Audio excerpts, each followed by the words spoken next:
have to excuse me for that. Um, but yeah, it's been a decent game so far, despite all the changes we've made. Very very interesting lineups. So we'll come to the lineups because right now Ilanga is going forward. Ilanga, Calafiori, Calafiori, good recovery, and Raya gets the ball. Raya gets the ball. What a game it's been so far. What a game it's been.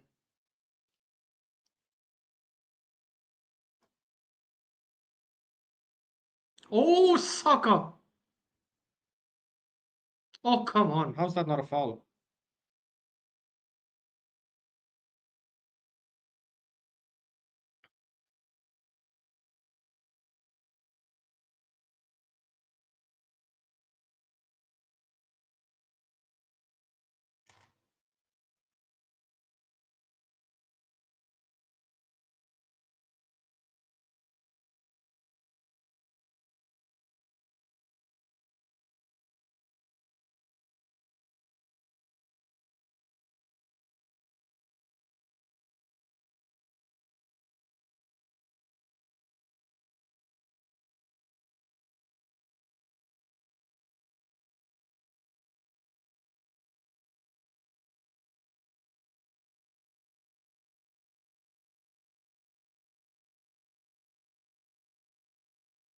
Damn, it's been actually a very, very good start to the game so far.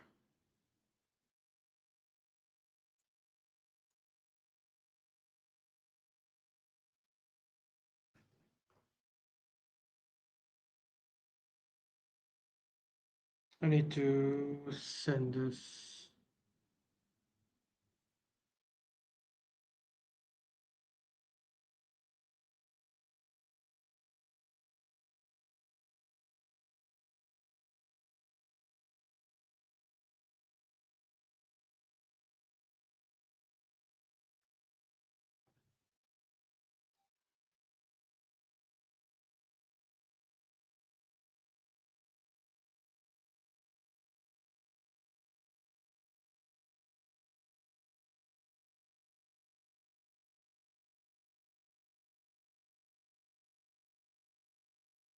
Sorry, guys, you'll have to give me a sec.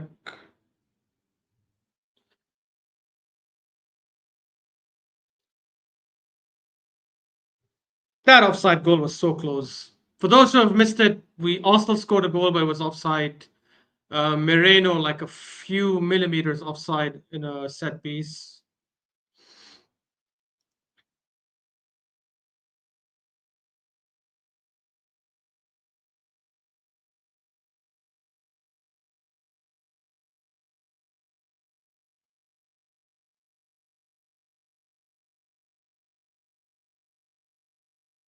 Oh, the guard! Oh,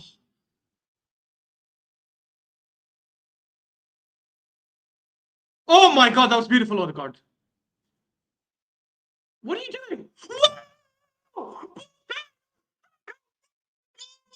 Oh my God! Saka!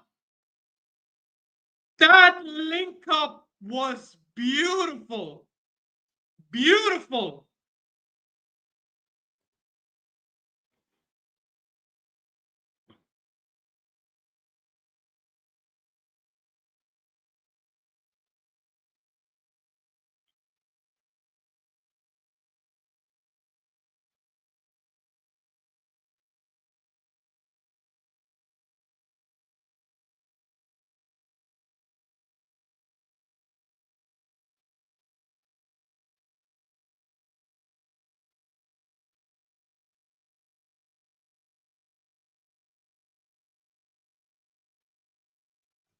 Ah, that was beautiful by Odegaard. But Saka did most of the work. Wow. Wow. Wow. This is the Arsenal we need to see, man.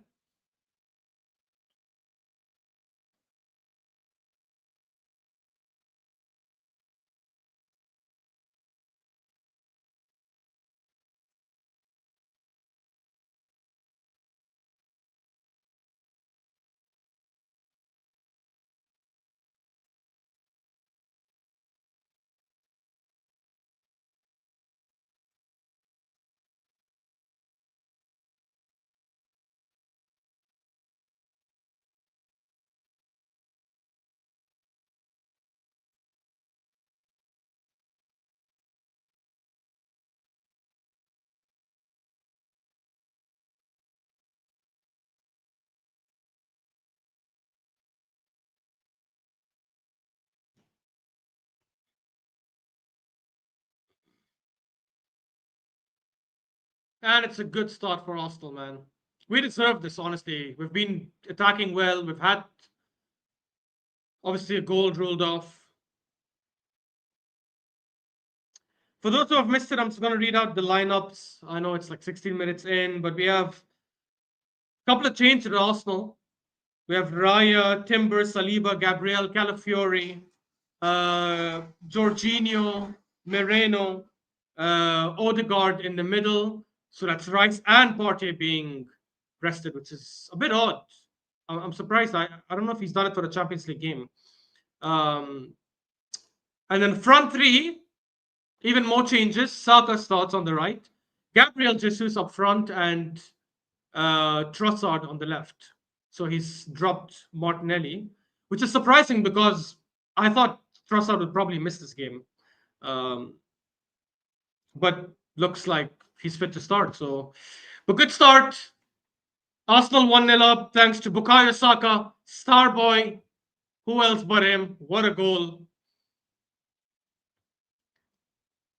Look, I said this on Fury Judge Most channel. I said this on many streams. Like, this is the time for us to go on a run. Our next 10 to 15 fixtures, I'm not going to say are easy because I don't think there are easy games in the Premier League. But they're definitely winnable, 100%. And we have to start with this game. Forest are in form. They've been solid defensively this season. I think they're second or third best defense, probably. Sarah Masturi says, Saka. Yes, Sarah. Saka has put Arsenal 1-0 ahead. So it's been a very good start. But yeah, look, we definitely can go on a good run, 100%. I said on Judge Most channel, I think he laughed when I said we can potentially win 10 or 11 of our next 12 games until that City game in Feb. I don't think it's crazy to think that, though, genuinely. Like, if you look at the fixtures, if you look at the players we have back, beautiful by Odegaard. Okay, Odegaard's in. Squeeze it. Oh, my God. Odegaard has been on smoke so far this game, man. Just shows you what we've been missing with the creativity last few months. Calafiori as well. I think he's one of our best attacking fullbacks. When he goes forward, it's just incredible. I remember when people were talking about the fact that this guy is a centre back. Why would Arsenal move him to left back? It seems like such a no-brainer to play him as a left back.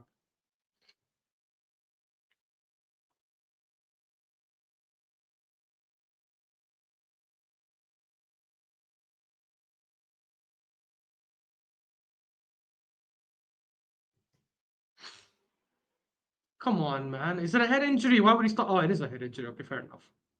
Fair enough. It's a head injury. Referee stops the game because Taiwo is down on the pitch holding his eye.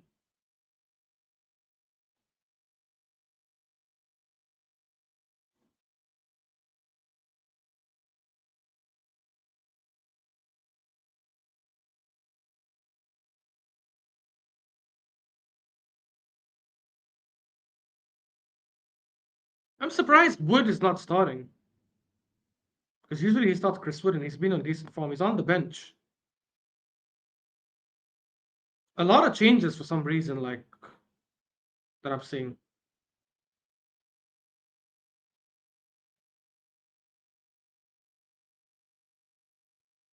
But honestly, I'm not gonna lie. I'm not that mad. Oh, Jesus in. Two. No. Offside. Oh, forget it. Not even like a chance.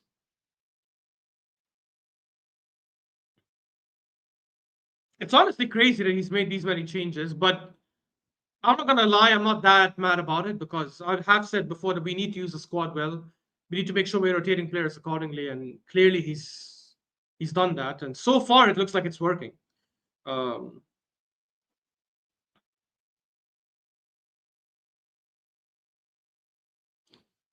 Plus, I feel we kind of need to use the squad to its best of its abilities. This is the thing, right? Like, people talk about like squad depth and having a squad and stuff. And I know a lot of Arsenal fans don't think we necessarily have the best squad depth, but I think we have a good enough squad depth, in my opinion. But one thing is, when you have a squad, like, you need to make sure you rotate players, especially in like not just the FA Cup and League Cup games, but even in the Premier League and maybe some Champions League games. Um, because when you do get certain injuries, the players who do come in afterwards are a lot more fresh, right? Because they've actually played proper minutes in the league.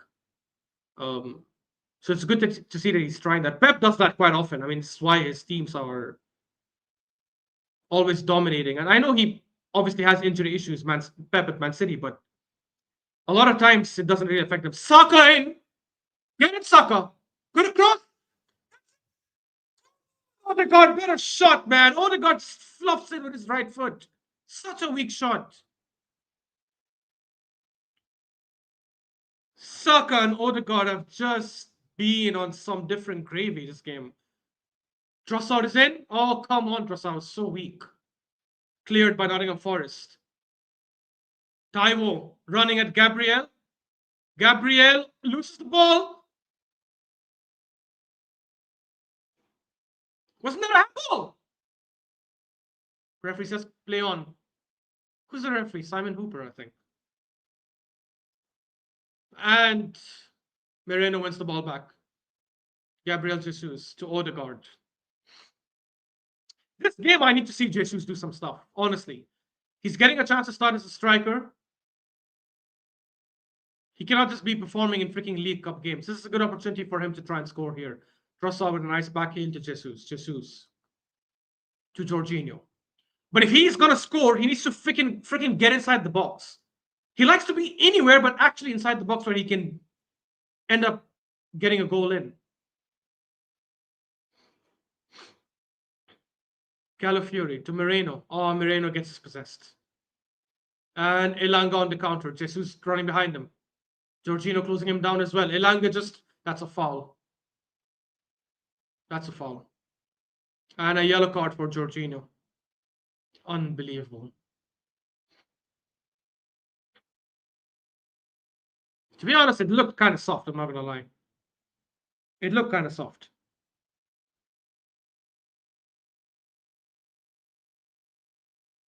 Bro, that was so soft. I'm not even sure if it's a foul. Oh, they're showing the replay of that last chance.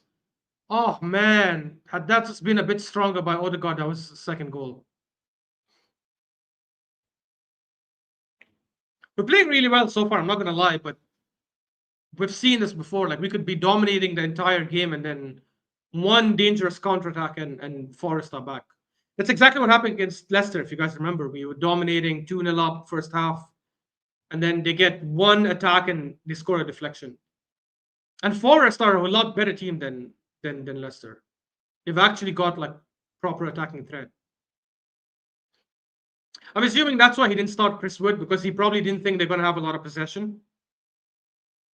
So he's probably sitting there thinking, you know what? Our only chances are going to come from the counter. So might as well have like speedy players up front, like Elanga and Taiwo, Owain. I don't even know how to pronounce his second name, to be honest. How do you pronounce his second name? Awoni. Awoni, I'm assuming. I'm probably butchering it, guys, but that's why I just call him Taiwo. I call him by the first name. As if I'm on like first name basis with him.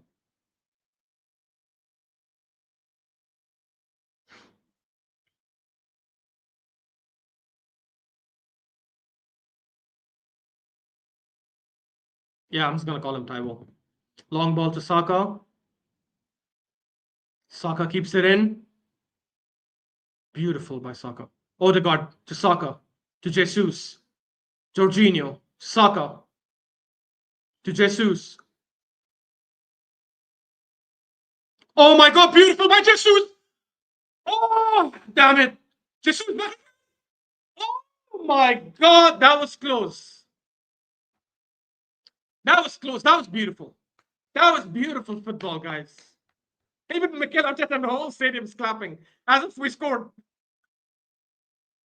That was good. That was good.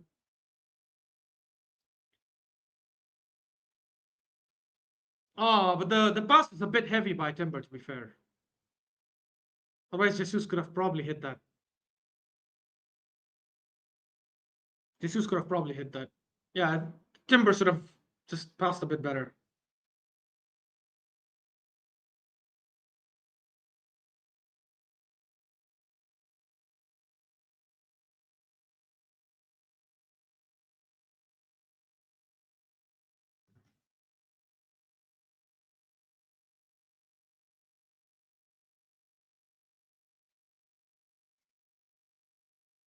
It's been a good start so far. Man, it's so nice to know that there's no international break now for at least another 3 months. Ah, because we're in a phase. I know we don't. It doesn't feel like that so much maybe this season, but at least over the last 2 seasons, like our perception has changed so much as Arsenal fans. I used to look forward to the international break just so that you could get a break from like shitty performances and like shitty football. But now, over the last 2 3 seasons, like our football has been so good that you cannot wait till the international break is done.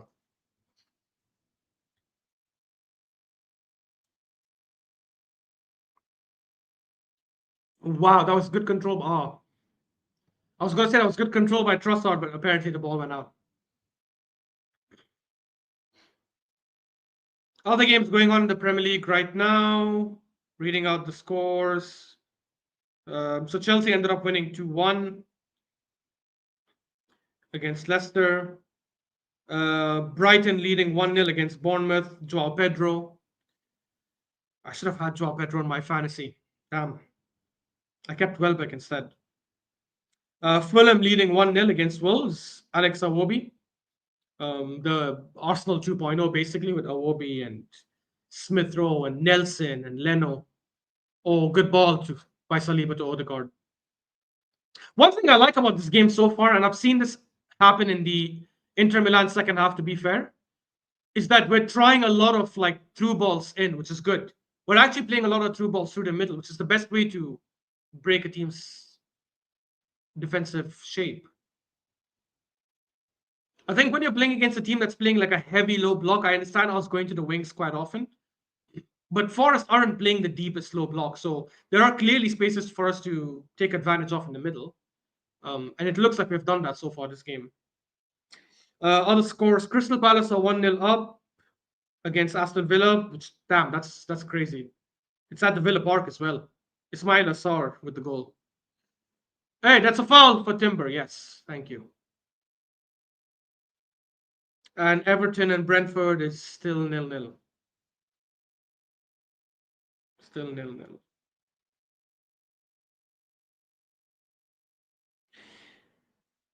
Obviously, bad news about Ben White.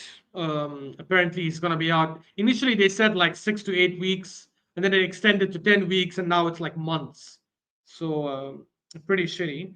I'm not that worried about it if we can keep Timber and Tomiyasu. I know it's crazy to say Tomiyasu, but if we can keep Timber and Tomiyasu fit, I think it's fine. The problem is that Tomiyasu is so unreliable, man. So damn unreliable. He's been training for like the last couple of weeks, and then Arteta comes out saying, "Oh, he's been feeling some pain." Just pretty annoying.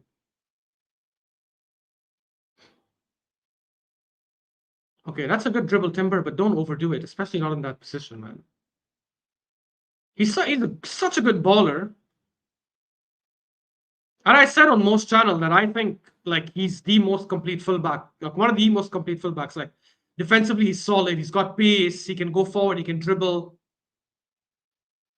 but sometimes he overdoes his dribbles. I will say that. I think he gets a bit arrogant.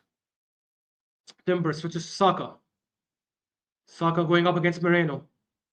Oh, Moreno, sorry, not Moreno. Beautiful by Odegaard. Oh, Saka tried to play the 1-2 with Odegaard, just didn't work. Saliba being pulled down by Tayo, and Saliba just holds him off. What a defender, man, Saliba. Obviously linked to Real Madrid. I'm actually worried what happened. Oh, Jesus, what was that? Jesus gets the ball, turns, he gets pressed a little bit, and and he gets a yellow card as well. Ridiculous. He's just lost that dynamic movement, like this, that aggression, and he used to be such an explosive dribbler, and now look at him. He's lost like a yard of pace.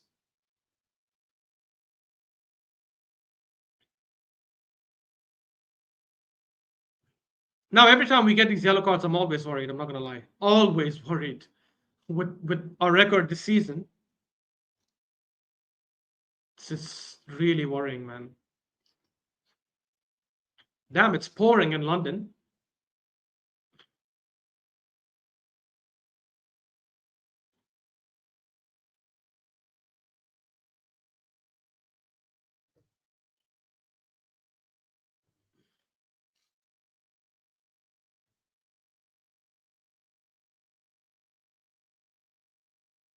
Elanga against Calafiori.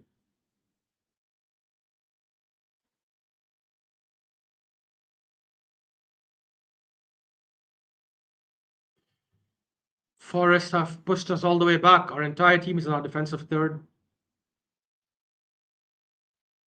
I'm not a big fan of that, to be honest, especially when we play against these kind of teams. I'm never a big fan of that kind of stuff. Big up, LFC Aaron. How you doing, bro? All good. Zayn as well. The only way to describe your performance, Ashraf, is sharp. My man, Zayn. Thank you so much.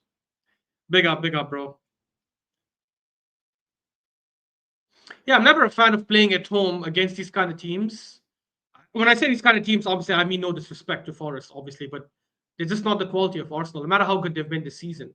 I'm not a fan against playing these kind of teams and sitting back this way. Um,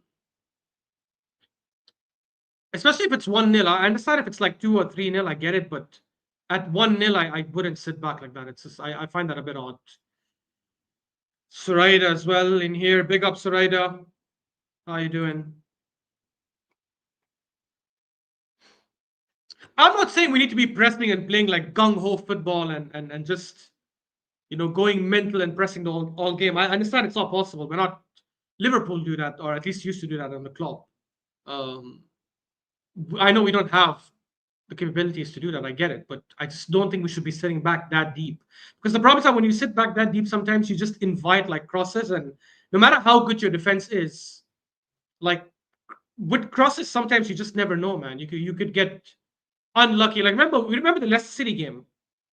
They didn't have a single goal threat, a single attack, nothing good.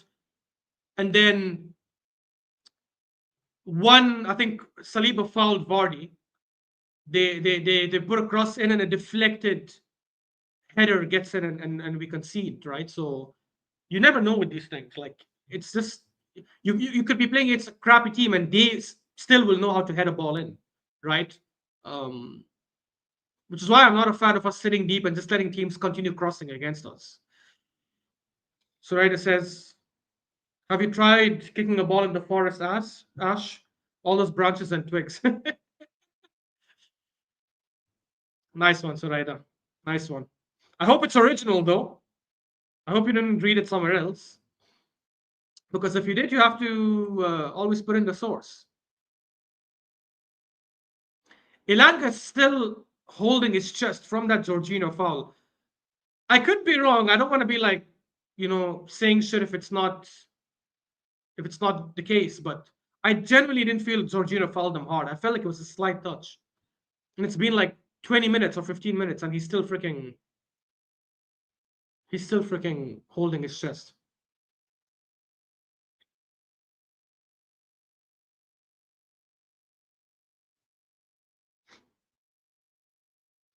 I was watching the Chelsea game earlier. I didn't obviously watch the whole game because I had to drive back to make it to the Arsenal game, which is why I was quite late to the stream. Um, but it looked like Chelsea were going to cruise and win like 3-4-0. I'm surprised to see that it ended 2-1. Leicester must have put up a good fight then. Did Chelsea go 2-0 and then Leicester scored, or was it 1-1 and then Chelsea scored a winner? What happened? Let me check the score line. Why can't I see the Chelsea game? Ah, there it is. Ah, never mind. Chelsea were 2-0 up and then Jordan Ayew scored a penalty in the 95th minute. I don't think. Yeah, there you go, Sarayda. She's like, I didn't even know Leicester scored. They did. 95th minute, apparently, a penalty. Jordan Ayew. So I guess Chelsea were pretty dominant that game. Because I only watched like the first 20, 25 minutes and they had already scored by then. Cross in from Forest and header just out. You see right now, that's exactly the same situation as the Leicester City game. Dominate, dominate, dominate, dominate. They get a foul, they cross it in, and somehow a deflected goal goes in. Obviously, this header went over the bar, but this is what I'm saying. I don't think we should ever be sitting that deep, like when it's just 1-0 up, because you're just inviting pressure unnecessarily. Especially in the first like 30, 35, 40 minutes, first half, let's say. No reason why we cannot continue pressing. Bad pass by Saka to Odegaard and cleared by Nottingham Forest. They're running in. Oh my God, Tayo's running in at Gabriel. Calafiori. Oh, thank God, Raya comes on.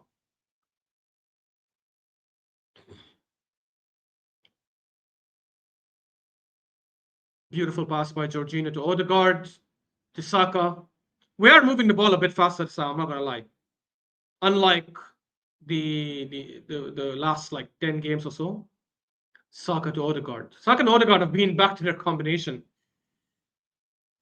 Zoraida says, by the way, what happened to White? Yeah, I was saying that, Zoraida, before you came. I think like initially they said like what 6 to 8 weeks, and then it got extended to freaking 10 weeks, and now 14. Sorry, now a couple of months. I mean, it's just mad. It's just mad.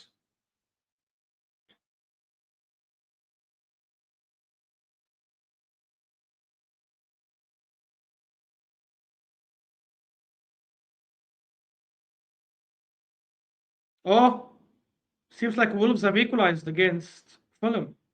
Matthias Cunha. Damn. Inter Milan are 5-0 up. Mo must be ecstatic by now. 5-0 away from home. Damn. Villa have equalized as well against Crystal Palace. Ollie Watkins. Corner for Arsenal. Bukayo Saka.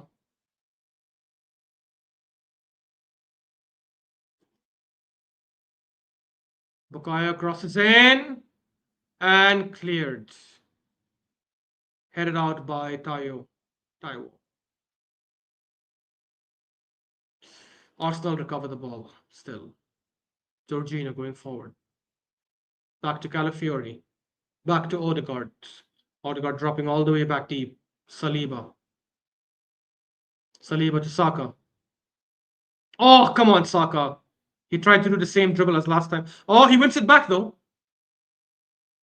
Saka to Timber. To Saka. Oh, deflected. Oh, come on. Trossard had a save. Guys, I need to understand one thing. What the hell is Trossard doing in the middle? Oh, I think he's switching with Jesus. Yeah, he's switching with Jesus. So he's basically playing in the mid and he's letting Jesus get in the left. That was good. That was a good win by Saka and by Trossard too. I don't know why Saka didn't hit it first time. So he plays it to Timber, who runs in, and then Timber just cuts it back to Saka. He should have just hit it first time.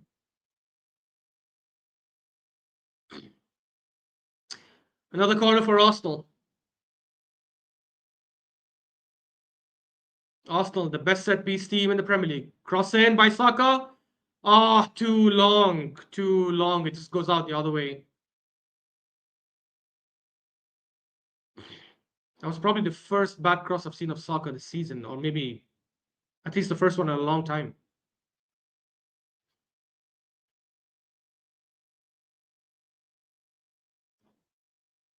Yes, sir, in Villa 1-1. Damn.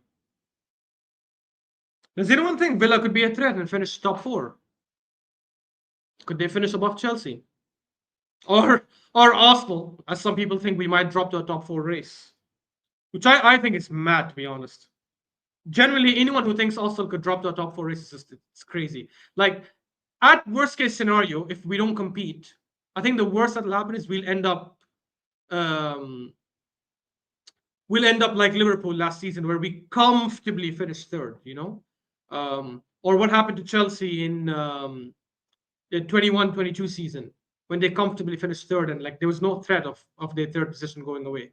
I think that's the worst that could happen. Oh, they got beautiful. Beautiful. He goes to Jesus. Saka. Saka. Save. Oh my God, that was such good football.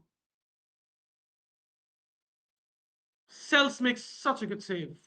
I think Sels, by the way, has like the second or third best save percentage in the Premier League this season. I need to double check this. I'm pretty sure that's the case.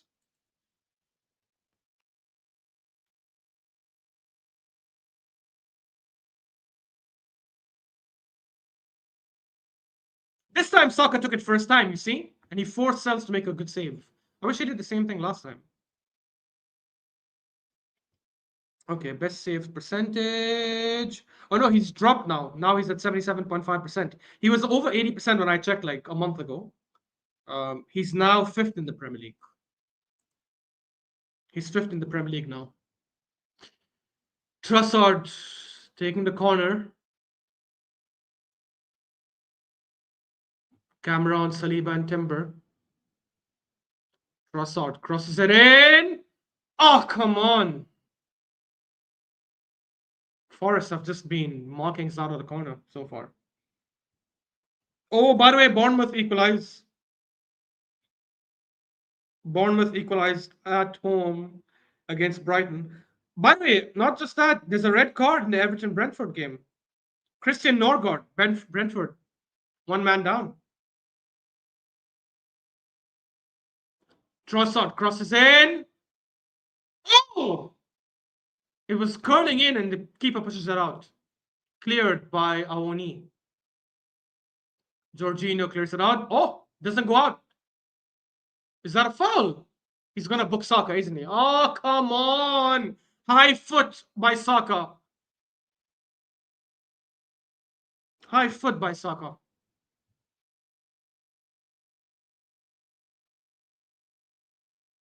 To be fair, that is the yellow card.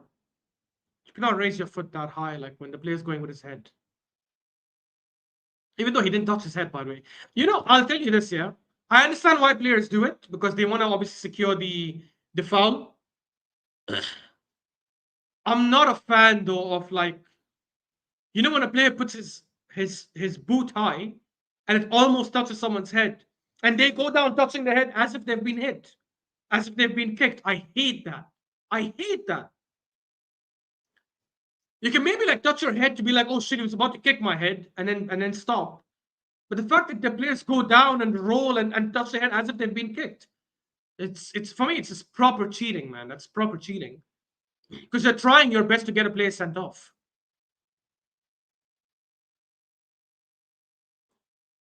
Nice one by Odegaard. What a pass by Odegaard with his weak foot. Saka in. Saka. Oh, that was a sick pass by Odegaard. And that's exactly what we've been missing, man. We've been missing someone to just play those kind of through balls, you know?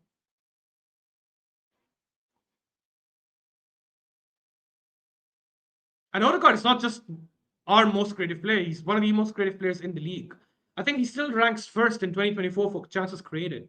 He also ranks first, I think, in through balls. So it just tells you like the kind of player he is and what he tries to do all the time. Look, Jesus out on the wing. I don't get that. If that's an instruction by Arteta, I genuinely don't understand. I genuinely don't understand.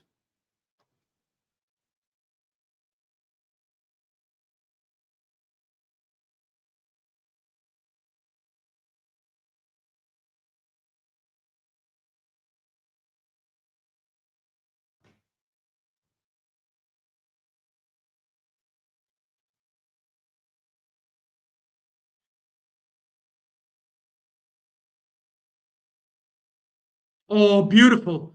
Oh, beautiful. Oh, the garden. Timber. Oh, come on. Timber skies it. Timber skies it, man. It's just nonsense.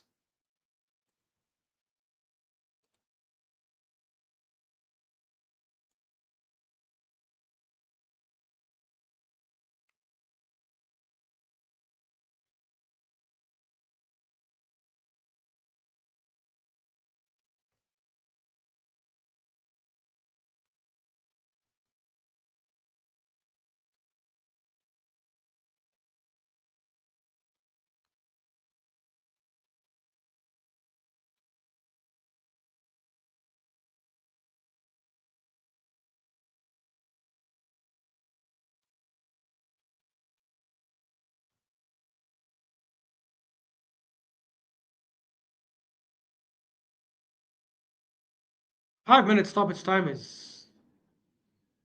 I'm trying to remember what happened in the game to require 5 minutes stoppage time. Maybe I think maybe the goal that was ruled out potentially. By the way, Crystal Palace are 2-1. Oh my god. Villa got a penalty and missed it. Tielemans missed the penalty. And then a minute later, Crystal Palace score. I need to see that. I need to see that. Holy shit, if that was the same phase of play, if that's the same phase of play, that's crazy.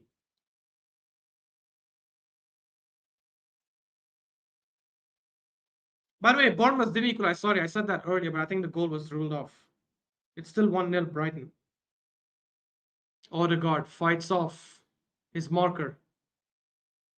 So Simon Hooper, is that not a yellow card then?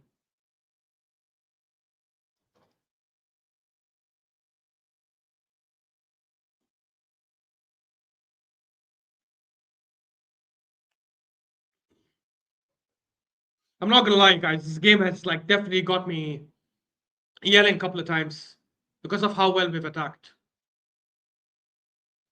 If I'm gonna be doing a lot of watch-alongs like this, I'm gonna lose my voice at some point. I'll have to start whispering. Bukayo Saka with a good goal.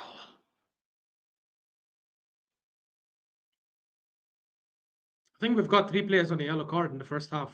That we need to be a bit careful. Saka, Jesus. Jesus and Jorginho, I'm not that worried about because they'll probably come off later, anyways.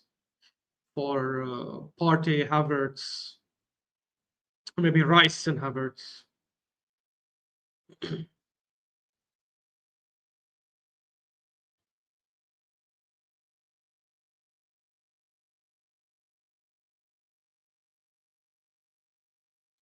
Saliba, don't lose it there. Nice.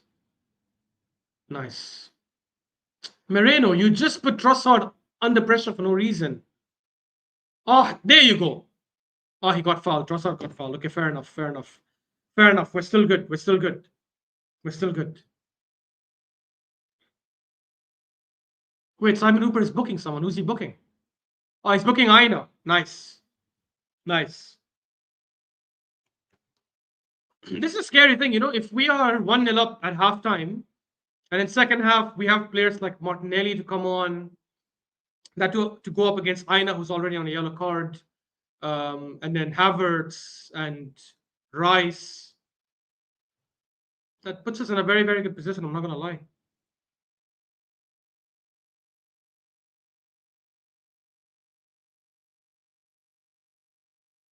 I am worried about the right back position right now. I'm not gonna lie. I thought Tomiyasu and Timber will both be available. The fact that Tomiyasu is still a question mark and might not return anytime soon, we are pretty thin in that right back position. And halftime, guys. Halftime.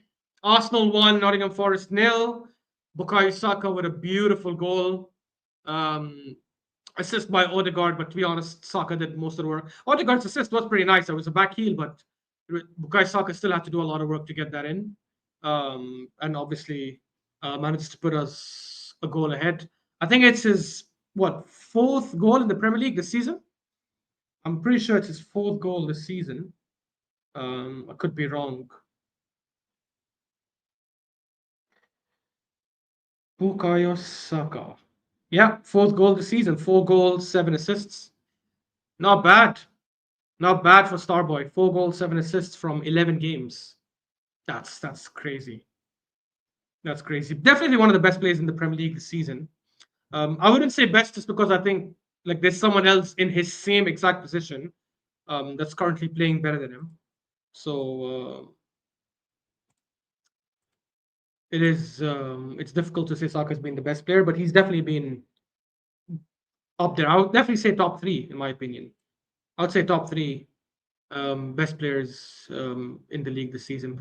But yeah, look, good first half. Good first half. We need to continue doing the same thing in terms of pressing and attacking. I don't want to sit that deep, especially if the score is 1-0. We shouldn't be letting Forest having like a 5 to 10 minutes spell where our entire team is sitting back and they're just whipping crosses in, whipping crosses in, whipping crosses in. Because as I said, like one mistake and we could concede. Like Doesn't matter how good you are in defending crosses, like you could be susceptible still. Um, so we need to make sure we are coming out in the second half, pressing, attacking, playing with high intensity. Um, every time, let's say Forest are attacking and we win the ball back, I don't want to see us slow down the play. 100% we should not be slowing down the play. Um, we need to try and speed up the game a lot more in the second half. I think the changes will definitely help with that. I think if we bring on Havertz and um, Rice and Martinelli, I think that will by itself speed up the football. If we are 2 or 3 nil up, I potentially would also bring on. People are not going to like me saying this, but I would potentially bring on Zinchenko as well because right now in the fullback position we are kind of thin. Um, and I think we need to make sure we're protecting Timber and Calafiori. So if we are 2 goals up, definitely not at 1 goal up. But yeah, I have a guest coming in to obviously give us his thoughts. My man Souls, how you doing, my brother? Yo, yo, yo, yo, yo, Ethan. Good man. What you saying? Can you hear Would you me? like? Yeah, yeah, man. Can you hear me clearly? I can hear you. Yeah, yeah. Bro, honestly, man, it feels so refreshing to see how well we play through the middle when Odegaard's in the team, man. It's just Yeah. mental how different our game changes. Like I'm just seeing football that I haven't seen since his injury. And like this is what I was Yeah. saying when Odegaard was injured, that he connects the game so well. Every player feeds off Odegaard. I was seeing like in this first half, Timber was feeding off him, Saka's feeding off him, Trossard's feeding off him. All, he makes everyone look better. This is Trossard's best 45 that I've seen in over 4 weeks. It's probably Saka's um like in terms of his link up with Odegaard, we haven't seen that in recent weeks. I'm not Yeah. seeing like if you count how many crosses there were today from Saka into the box. Obviously, I know Havertz is not playing, so we can't really do that. But I mean, the system now isn't just pass it to the wingers, try and get it onto Havertz's head and try and knock it down. We're actually having to play through the middle now, and maybe that's why he started Jesus today because he wanted to kind of see how the link up play would work because Jesus obviously I know for me Havertz is better in that position, but Jesus is better at link up play in my opinion. Mm. So I think using that, I think it's been so refreshing, and it just identifies the importance of why we need Odegaard in this team. Like he's so vital to everything we do. I think Arteta said it as Yeah. well when he came back from injury. He's essential to how we play. He makes everyone better. And literally today in this first half, we're seeing how that works. Obviously it's been a good half. Obviously I think we should be 2-3 up. I think it's the only concerning thing is I think we should have scored a few more goals. I think we've absolutely Yeah. dominated them. Um, I think obviously we're giving away. Listen, I don't want to start writing about referees, yeah, but it's just the things that I'm seeing are really pissing me off. On honestly, like Saka, Are you that's talking not about a the yellow yellow card. cards? Yeah, Yeah. like Saka, like Saka's one's not a yellow card. Yeah, his boot is high, but that defender has no way of winning the ball, right? Saka Mm. has to go for that. He has every right to go for that ball. I don't understand. Is he meant to just stand there and let him knock it down with his head and run past him? He has to go for that No, ball. It's but the, stupid. the the the reality is, so Souls, I agree with you, especially with the yellow card for Jorginho and Jesus. I don't think they were yellow cards in my opinion. The Saka one, if you go by the rules, though, it is because when the ball is that high and the other player is going in with his head, you have to also go in with your head. You cannot go with your boots. Now, I don't like the fact that the I don't remember who the Forest player was, but I don't like the fact that he was rolling down as if he was actually touching his head. That's clearly cheating, and you're trying to deceive the referee. But if you go Yeah, by of the laws of the course. game, anytime you raise a high boot, um, especially if it's close to the head, to be honest, I have seen some of those given as fouls, but not a yellow card. So maybe you do have a point where it is a foul for sure, but the yellow card, I'm kind of seeing your point right now, especially if he didn't touch his head, actually. Yeah, yeah, he didn't touch his head, and he had no way of winning the ball. And Mm. obviously Saka has every, and if Saka doesn't go for that ball, he could just knock it down on his head and run past him. So, as the commentator said on BN as well, he has every right to go for that. It doesn't make any sense. And also like the referees always and like certain times that we were kicked right outside the box. I can't remember Yeah. who it was that was dropped, and it's a clear foul. But again, the referee's letting everything play on. But then as soon as one Arsenal tackle goes through, oh, it's now a foul. It's like, come on, man, be consistent with the decisions. That way, you can be Mm. respected. That's why we have the most hated referees in global world football in terms of top five, top six leagues. We have the worst referees. No one respects our referees. One of them just came out with allegations of fuck knows what.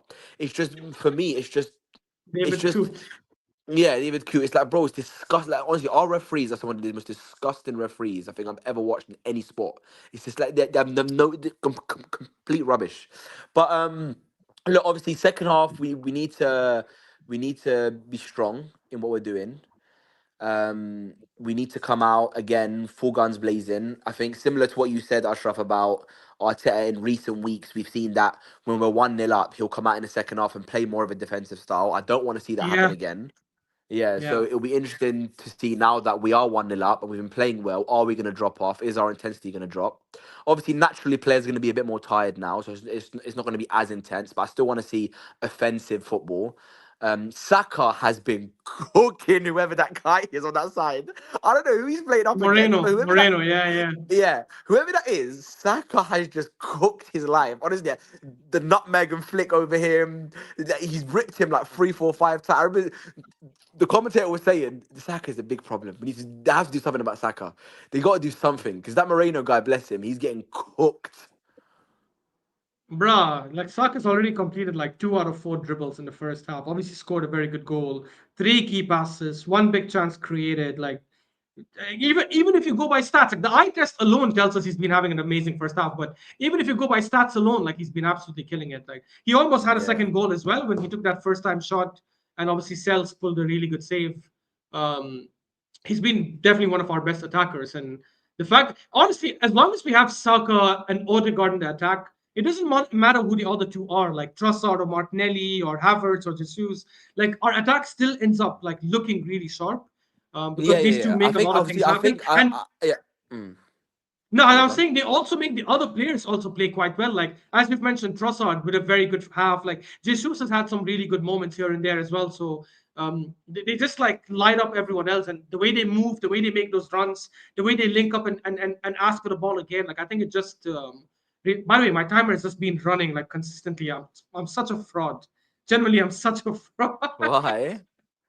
because my timer, if you look at the screen, it's just been running continuously. It's like 59 minutes. I have no shame. I need to put it at 45.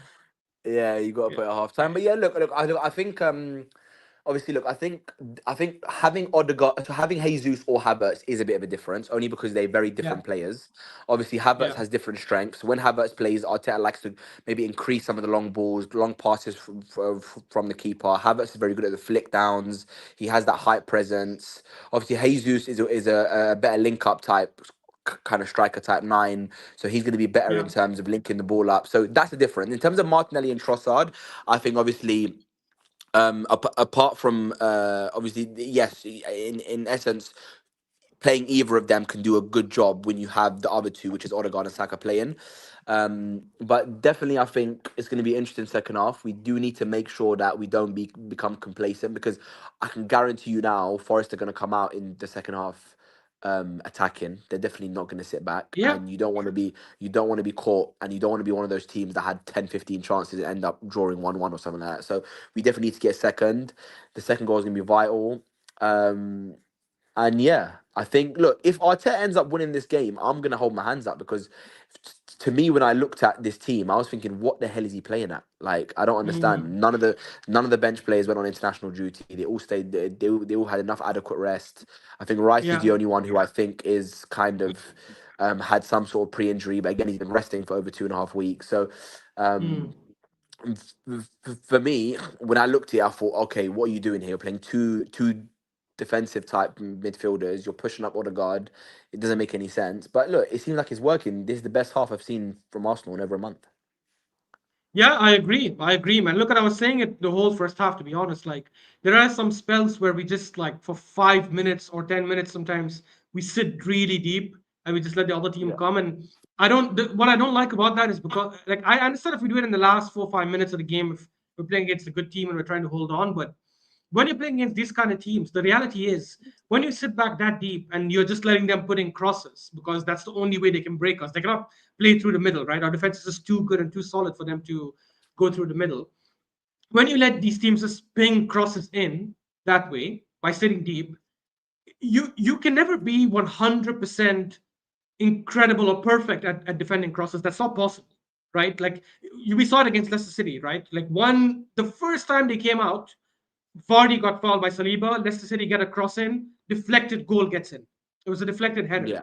And these are things that you cannot control. Like when you have a lot of people crowding in the box, you're not going to be able to 100% control that kind of opportunity. So I don't want to sit back that much. I think definitely 100% in the second half, we should be coming out and pressing and playing with high intensity and trying to get the second. And even if we get the second, like guys, again, I'm not trying to criticize Nottingham Forest. They've been a very good team this season. They're definitely punching above their weight this season. But I'm sorry, man, they're nothing compared to us. We should, in my opinion, this entire second half, we definitely can be pressing them and playing with high intensity and getting a second and a third as well. Um, Yeah, but I think the intensity will drop naturally. This was what I mean. Like there's different. There's a difference between a manager saying play defensive football now and sit back, to yeah, okay, we're pressing, but we're going to be not as hard, because at the end of the day, first half always we're going to be a lot more energetic because we have a lot more energy in the tank. In second half, correct. players are going to be a bit more tired. They've been running for 45 minutes, so naturally it's going to be a bit lessened. But I still want to see us being offensive in the way we play.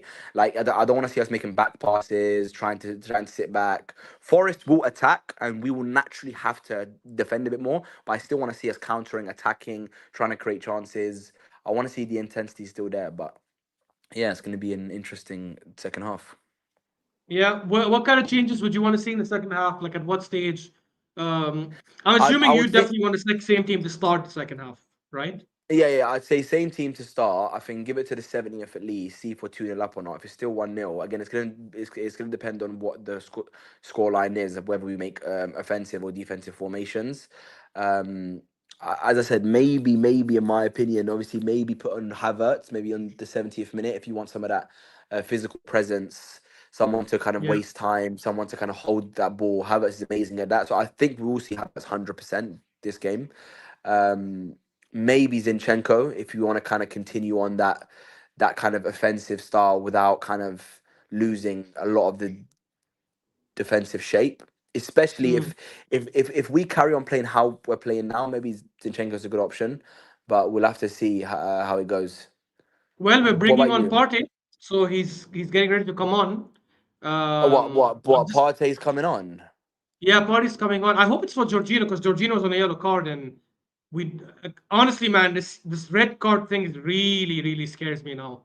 Like Well, it's I've not. To, had to PTSD be from honest, the red it's not. card. It's not scary if Jorginho gets it. To be honest, I don't. But the issue is, it's going to be scary for the game. Yeah. No. That's what I'm saying. I never worry about red cards in the context of the next game. I always worry about it in the context of the same game. And if he gets a red card this game, like I Forest, don't. To be as honest, as yeah. as much as I've said that we should be smashing Forest, but they're still the kind of team that can, like with one man down, they still can do something. And yeah, it is Jorginho. Yeah, he's taken off Jorginho To be for honest, I don't. Partey. I don't know why Jorginho. I don't know why Jorginho started. If I'm honest with you, the I only don't thing I can. honestly. I had an issue with it at the beginning, but now that I see that how the team has been playing in the first half, I think it's actually decent because we have Sporting Lisbon in a couple of days, and that's away from home as well, by the way. So and it clearly has worked because first half we played really well. He's done his job. Jota Silva is coming on for Forest, and he's taken off Callum Hudson-Odoi, I think. Damn. No, Yeah, not Hudson Callum Odoi's Hudson-Odoi. coming on. Elanga. He's taken off Elanga. Yeah, That's crazy. Elanga is one of their best threats when it comes to pace. So I think that injury probably did hit him. yeah. He must be not fit. Yeah, he must be not fit because he did catch quite a knock. Yeah, I don't know. I felt it was a light touch by Jorginho. He was holding his chest the whole first half, but yeah, I guess it did that some damage. So clearly, I was wrong there. But yeah, the second half Yeah. has started, guys. Cool. I will. Uh, I'm gonna go and tap into the second half because obviously Ashraf's in I'll front of me because catch you with then. his wired BN Sports, whatever you've got on there. I'm not watching it on Wire. I'm watching it on Todd TV because Big this up is what on I have. TV. This is what I have available it to me right now. So big up to our TV. And yeah, I'll catch you guys after the game for a post match analysis. Yeah, I'll catch you post game. I'll wait for you post game, and we can analyze the game then. Cool. Speak soon, guys. Enjoy. See you soon, man. Take care. Bye bye. And we're back to the second half, guys. And as I said, one substitution for Arsenal. Partey comes on for Jorginho. Kind of makes sense, I think, especially with the yellow card. I think even Arteta probably has some PTSD from these yellow cards. So don't be surprised if he takes off Jesus and maybe even Saka in like the next 20 minutes or so. Um, and for Nottingham Forest as well, one change. Jota Silva comes on for Ilanga. I'm assuming that was a knock that affected him. So my bad then. I guess I definitely judged him early. Because it just seemed soft. I don't know, like it didn't seem like it was a hard hit. Um, but yeah, Arsenal on the attack. Bukayo Saka running at Moreno. No, not Moreno. Who's that? Who's that? Moreno. Moreno with the ball. Moreno to Timber. Timber. No, he almost crosses, but he pulls it back. Timber goes back to Saliba. Saliba to Odegaard.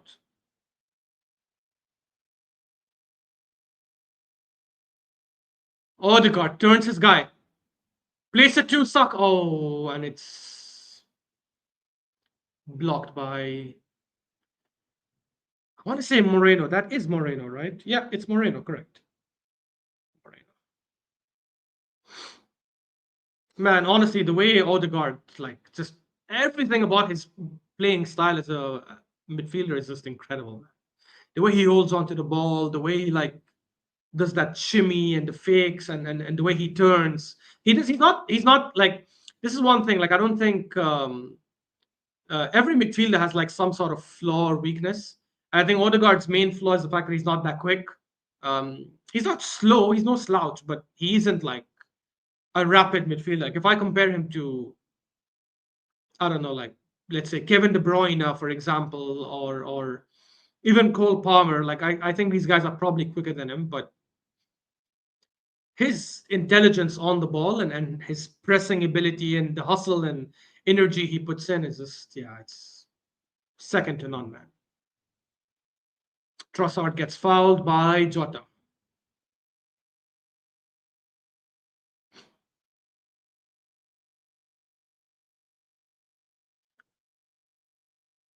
Saliba to Timber. Back to Saliba.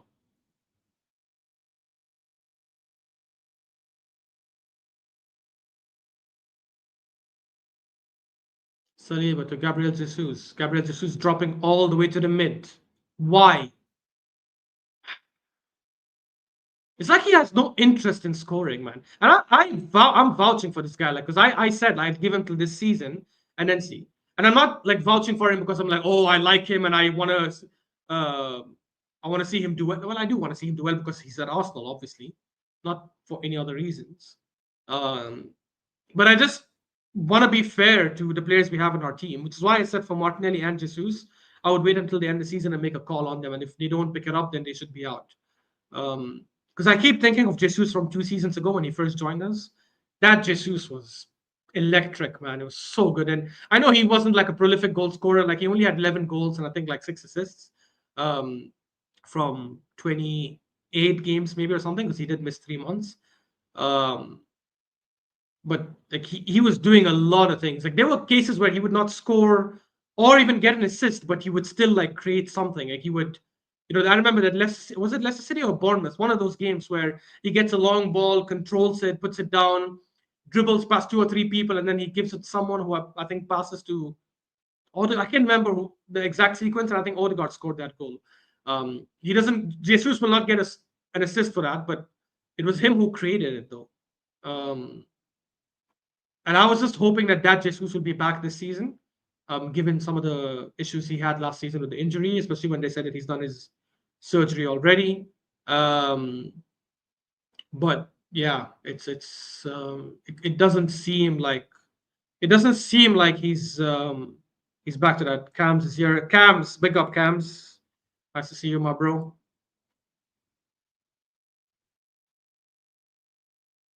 I just want to see him like try and score because in the end, the only way he's gonna get judged in our team is by his output, by his GA output, and he's only gonna get GA If he's being a nuisance inside the box and try to get in a bit more. Oh, Raya almost drops it. Thank God.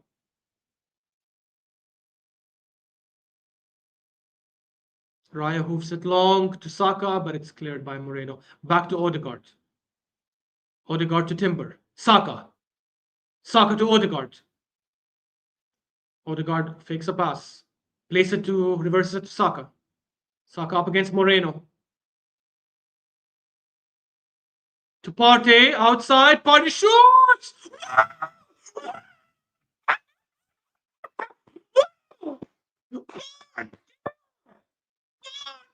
What a goal! What a goal! Holy shit! Saka passes the ball back to Partey outside the box. Partey controls it.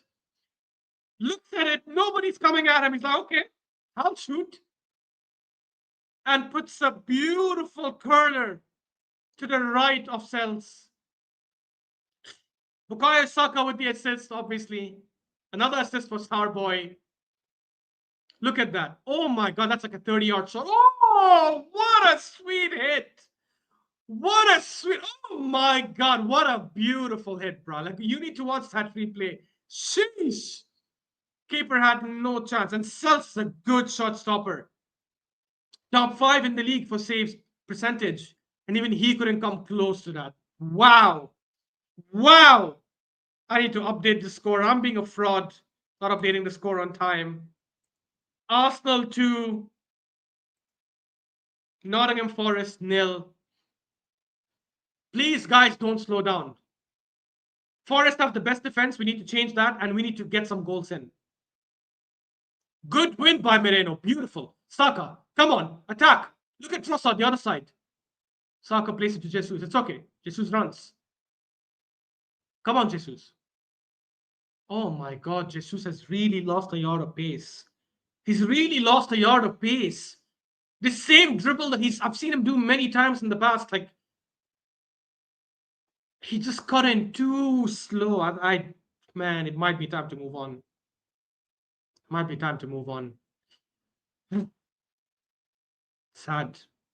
What could have been. Doesn't matter anyways. Arsenal are 2-0 up. Exactly, Cams. Exactly. Good substitution by Arteta. Takes off Jorginho on a yellow card. Brings on Partey, who, in my opinion, does everything Jorginho does, but at a higher level. I think the only thing where they're level, I would say, is the passing. I think when it comes to passing, both Jorginho and Partey are at the same level. Everything else, Partey is better. He's more physical. He's a better dribbler. He's a better striker of the ball. He's got more pace. I think more stamina. Honestly, it's been like a redemption. It's been a redemption season for Partey. It really has. Really has. Ooh, that's a bad foul by Moreno. He's definitely going to get booked. He's definitely going to get booked. Even though he's on the floor holding his legs. But it's a bad foul, though. I think he's definitely going to get booked. Yeah, that's a bad foul. Funny thing is, he fouled Dominguez, and Dominguez is the one who's completely fine now. Moreno gets up as well. Did he get a yellow card? Oh, he didn't. Damn. Okay. He escaped the yellow card. That was good.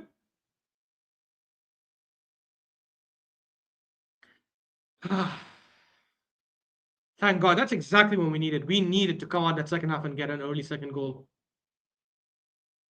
Puts a lot of pressure on Forest. I think Forest will probably come out a little bit as well with Shobley. Crossing by Ward-Prowse and cleared by, was it Saliba?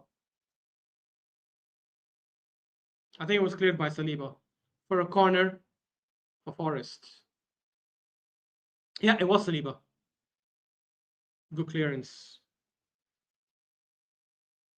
I agree, Suraida. 100% we have time for more. We need to get a third and a fourth. Not just, by the way, for the win, but also for the confidence, because that's how you build momentum. Good, and cross in, and Raya hits it out. It's crossed back in, and Raya comes out for it. Come on, quick counter. Quick counter, Raya. Forest are already back. It's fine. We'll build slowly, I guess. Odegaard on the ball, front to Saka. To be honest, Forest are giving us a lot of space in the middle, man. They're begging us to play the through ball through the mid, which is crazy. I think they must have like seen how big of a threat we are in the wings, and they thought, okay, let's give them the middle, which is insane because we're actually even better coming from the mid. Beautiful pass by Partey and Trossard with a horrendous squared ball. Horrendous squared ball.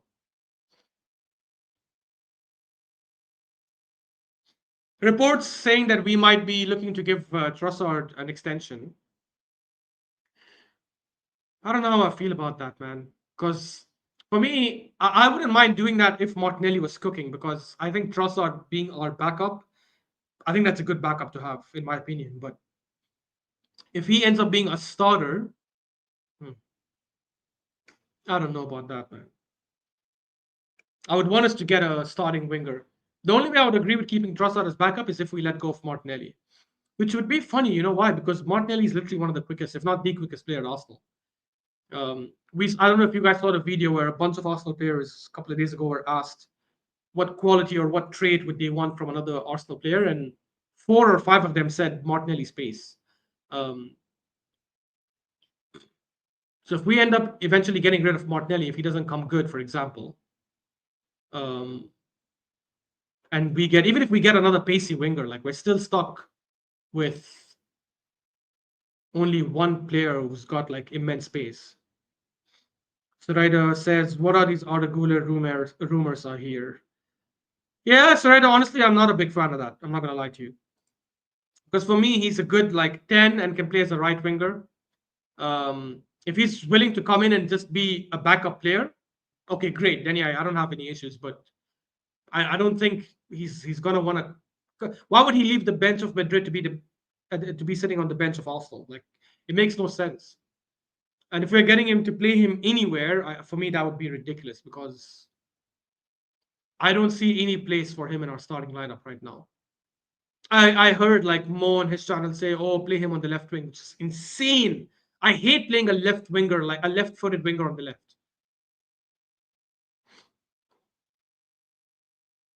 Starting Arda Güler over beautiful pass by Odegaard. Oh, Saka, come on! Saka actually let the ball go through his legs and it went out for a throw-in. What the hell? What last player you'd expect to do that? Um, I wouldn't want to get players like Arda Güler or even a left-footed winger like Neto, for example, to play on the left. Makes no sense. You need to get a right-footed winger like someone like Lookman or Liao or Kvaratskhelia or um, Nico Williams. To say to get out of Gula and play him on the left makes zero sense. I don't understand why anyone would suggest that. He can only play 2 positions, in my opinion, like at Arsenal, like as either in Odegaard's position or Saka's. And right now, we already have 2 starters who don't look like they're going to get benched anytime soon, and they shouldn't because they're that good. We have young Ethan Waneri, so why would we invest in Arda Güler if we have Waneri, who can also play both positions, by the way? Um, so for me, that makes no sense either.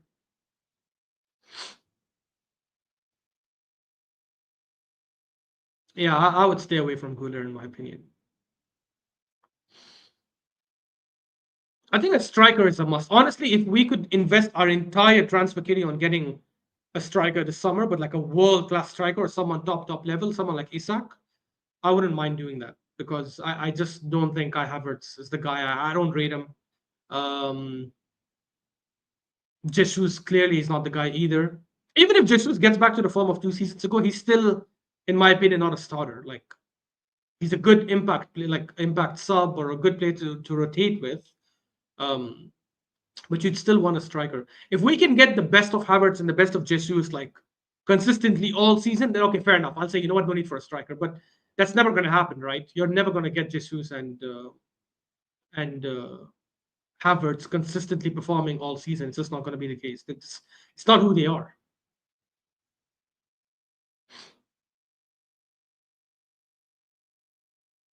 It's 60 minutes. Arsenal leading 2-0 against Nottingham Forest. Bukayo Saka and Thomas Partey with the goals. Let me see what's happening in the other games. Ooh, Leverkusen are winning 5-2. They were 2-2 in the first half, or at portions in the first half. They're winning 5-2 against Heidenheim. Anyways, leave that. Premier League, Premier League, Premier League. Oh, Wolves turned the score around. Wolves turned around the score. They're 2-1 up against Fulham at Craven Cottage. At Craven Cottage, who scored? Joao Gomez. Cunha assist. So those who have Cunha in their FPL can celebrate. Everton Brentford still 0-0 at Goodison Park, despite Brentford having one man down. Just shows you how fraudulent Everton are. Crystal Palace still 2-1 up against Everton. I watched the goal, by the way. It wasn't exactly from the penalty. It was a penalty taken by Tielemans that was saved. And then it went for a corner. And then from the corner, Palace countered and Ismail Assar set up. Ismail Assar squared the ball to Justin Devaney, who ended up getting the second goal. Brighton are 2-0 up against Bournemouth. And Brighton just got a red card, by the way. Carlos Baleba. Mitoma and Joao Pedro scored. They're 2-0 up, but they're playing with one man down for the rest of the game against Bournemouth. Could that be the window that Bournemouth were looking for? Maybe. Maybe.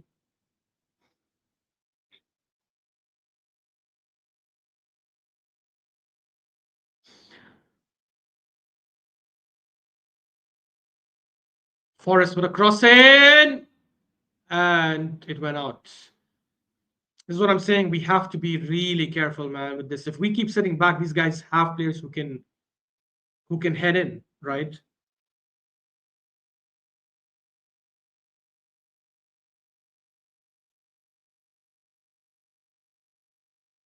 They already have Chris Wood playing. They already have, obviously, they have Milinkovic, who's a good aerial threat, and he scored for them. I think he scored for them against Chelsea, if I'm not wrong. Murillo as well could be a threat in set pieces.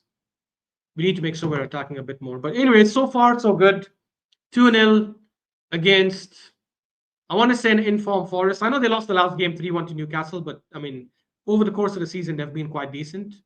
I think third best defense, I think, in the league. Although that will probably change now after this game. Keeping a clean sheet as well will be very important for us, by the way. If people have been criticizing our defense, like our defenders themselves might be feeling a bit, they might be lacking confidence a little bit because of some of the goals they've conceded this season. Yo, how's that not a foul? Okay, good. Odegaard to Saka. Come on, Saka, take him on. He's easy. Saka! Odegaard. Odegaard in! Oh! Intercepted by Aina. Forest on the counter-attack. Aina running through. And Partey wins the ball. Amazing, Partey. That was good. That was good. Trossard running back. Counter-attack. Jesus loses the ball like an absolute dickhead. Just take him off, please. Take him off. Take him off.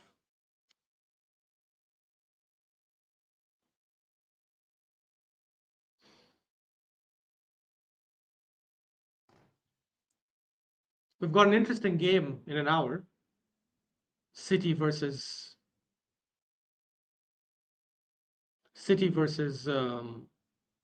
Spurs. I heard that Spurs might be without Romero or Mickey Van de Ven is definitely out injured, but I heard that Romero might be out as well. If that's the case, then, bruh,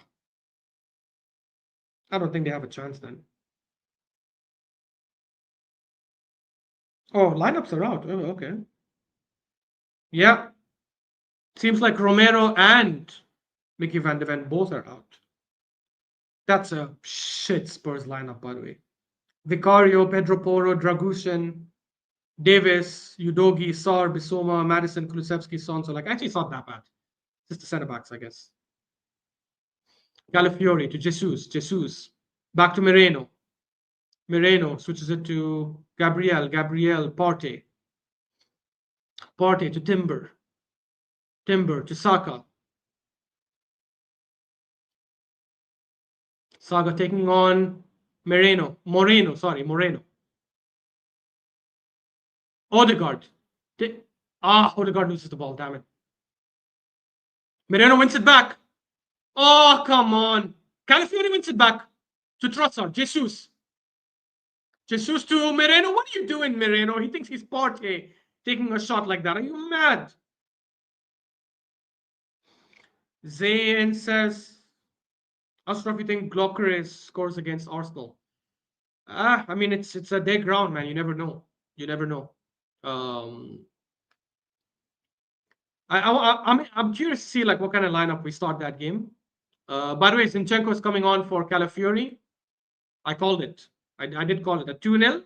I said bring Zinchenko on for one of the fullbacks. So it's a good thing he's taking Calafiori out, especially with the game in a couple of days. I don't know, Zayn. Honestly, I feel like it all depends on the kind of lineup we start. If we start like our best lineup, and we start like really well in the first half, not the way we started against Inter Milan, then probably he might get a penalty because he's good at scoring penalties, and obviously if they get a penalty, he's going to take it, and he probably won't miss. You know what? I'm going to say no. I'm going to say no. I feel like that game could end 0-0, by the way. Which won't be like horrendous, but it won't be that good either, considering that we have already lost a game and drawn one. So if we want to finish in the top 8, we have to win that game against Sporting. And before people say, yeah, they beat City, so they'll definitely beat you guys, I don't think it's the same. Like, City are already in bad form, and, like, I don't think it's the same. Oh, Partey's been on smoke the second half. He's been on absolute smoke. Beautiful pass by Saka. And, Zinchenko. Zinchenko crosses it back in. That's a foul, no? It felt like Saka got pushed. I need to see that replay. Zinchenko crosses in. Nah, come on, Saka. That was too soft. I'm sorry. No way that's a foul. Come on. I'd be mad if that was given against Arsenal.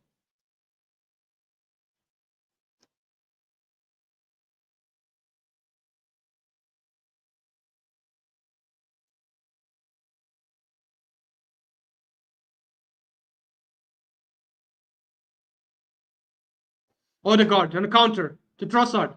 Back to Odegaard. Odegaard shoots. Oh, no, he fakes. Back to Saka. Sometimes we fake too much, man. It's just crazy. Odegaard. Everyone is back. Everyone is back. How are we going to score? He crosses to nobody. Honestly, sometimes we just slow down the play too much. Ryan Yates gets a yellow card.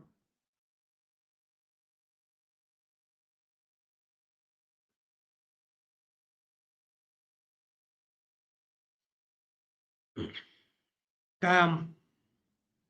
I'm still full from this Korean food my wife took me to have.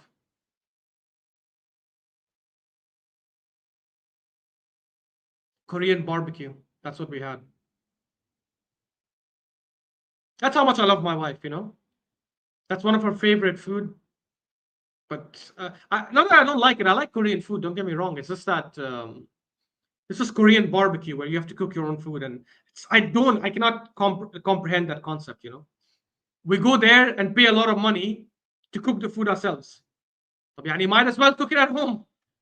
Might as well stay at home and cook the food. I'm going there and paying money to take Korean food and freaking barbecue it myself and heat it up. It was good food, though. I'm not gonna lie. It was really good food.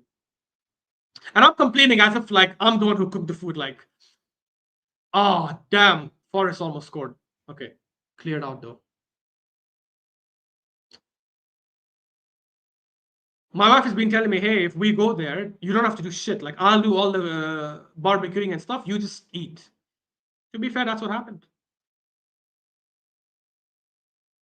It's not because I'm not a helpful husband or anything. Like, I'm more than happy to cook and do my part. It's just that it's just principle.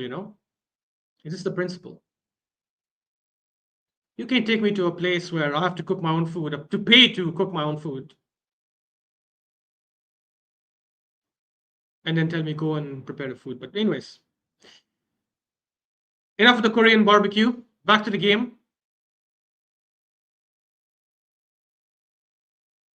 We're sitting deep again. Although at 2-0, it's not the worst, so I'm not gonna sit and complain. At 2-0, it's fine. Hudson-Odoi runs into traffic, ball goes out. Milinkovic to Ward-Prowse. Hudson-Odoi crosses in, cleared out by Saliba. Jota Silva running, and the ball goes out for a goal kick. Zayn says if Arsenal ride out this next 10 minutes, the game is done. Yeah, 100%. Forget next 10 minutes. Generally, Zayn, I hope I'm not jinxing my own team. At the risk of cursing my own team, I think the game is done already, to be honest. Like, even if somehow Forest get a goal, I don't see them getting two. So I think we have won this. I would like us to keep a clean sheet, to be honest, because as I said, I think it'll do a lot for the confidence of our defenders. And usually when we get one clean sheet, we try to go on a momentum, or we try to go on a run where we get like 3-4 clean sheets in a row. And that can only be good for us, obviously. So anyways, goal kick, Raya to Gabriel, Raya to Saliba, back to Raya to Gabriel, to Moreno, Partey, back to Gabriel, Partey, back to Raya, Saliba.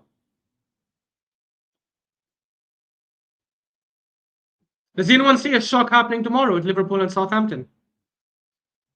Let me know what you guys think.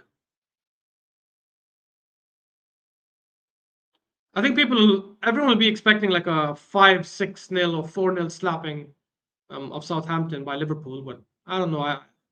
Whenever like there's a game like that where you expect like a massive result, you always end up getting shocked. I remember when City played Southampton, everyone thought it's going to be a slapping, and they won like 1-0.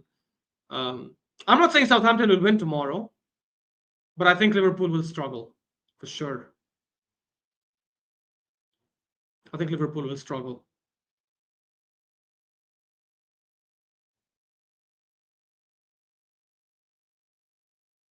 Oh, Odegaard, bad through ball, and it's intercepted. Foul for Forest.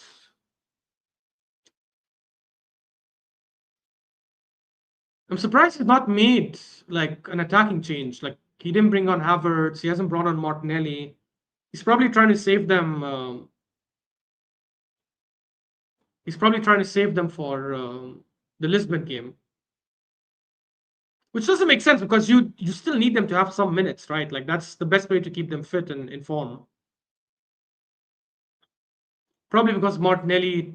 I was going to say because Martinelli traveled and obviously played with Brazil, but then Gabriel played like 2 full 90 minutes and he started. So uh, I don't think that matters. I'll definitely bring on Havertz and Martinelli now. That wasn't a foul, ref. Come on.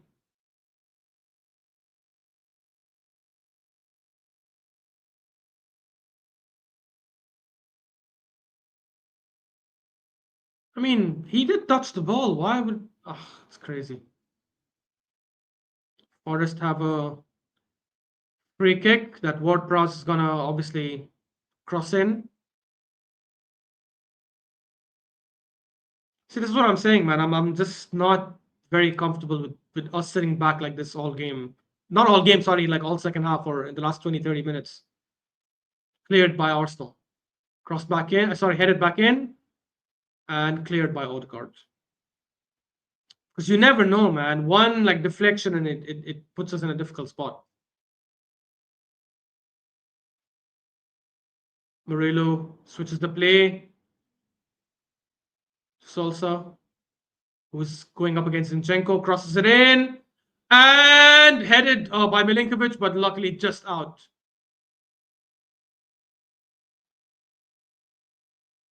Guys, seriously, man. We can concede this way. We need to make sure we're pressing a bit. We look slightly jaded the second half.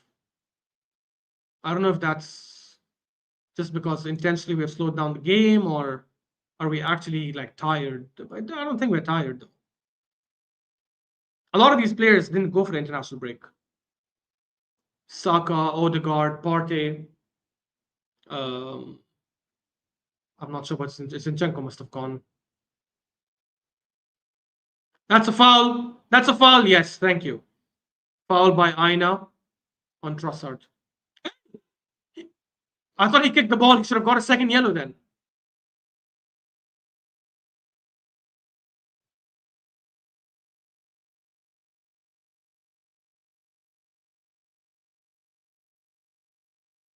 Trossard, long ball by Moreno. It just goes out.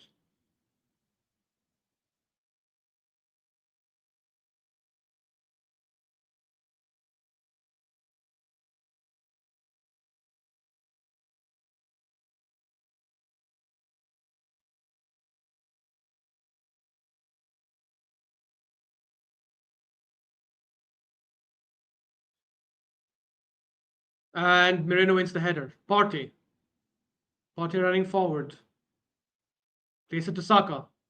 Saka going up against Nico Williams. To Odegaard. That's a foul, no? Oh, it's not a foul, I guess. Cleared by Forest. Raya comes out.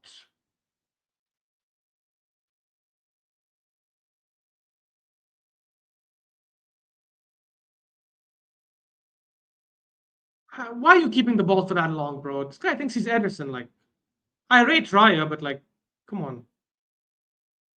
Odegaard.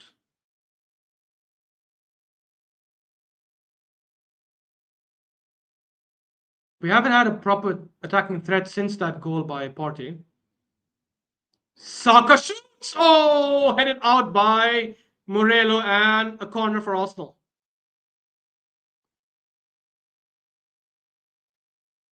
I never once thought I'd be watching Arsenal games and getting excited every time we get a corner. That's how mad it's become.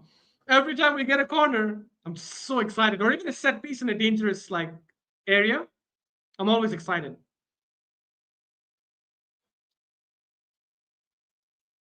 Could Saka get his second assist? Let's see.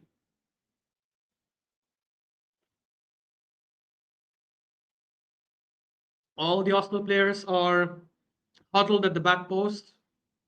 They're obviously going to run in as soon as Saka raises his hands. Saka crosses in and gone out for a corner at the other end. This time will be taken by Trossard.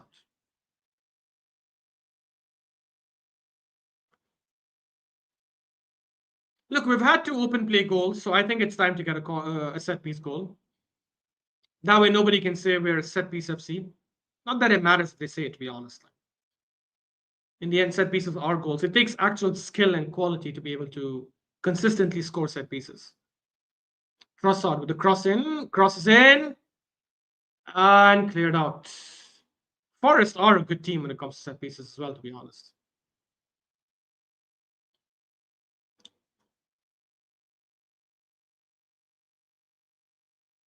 Saliba, Odegaard. Is he going to shoot? He passes to Trossard. Trossard in the middle. Trossard shoots with people in front of him. Like, how are you going to score that, bro? No brains.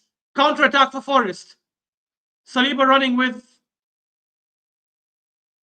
And Moreno wins that. Incredible, Moreno. Incredible.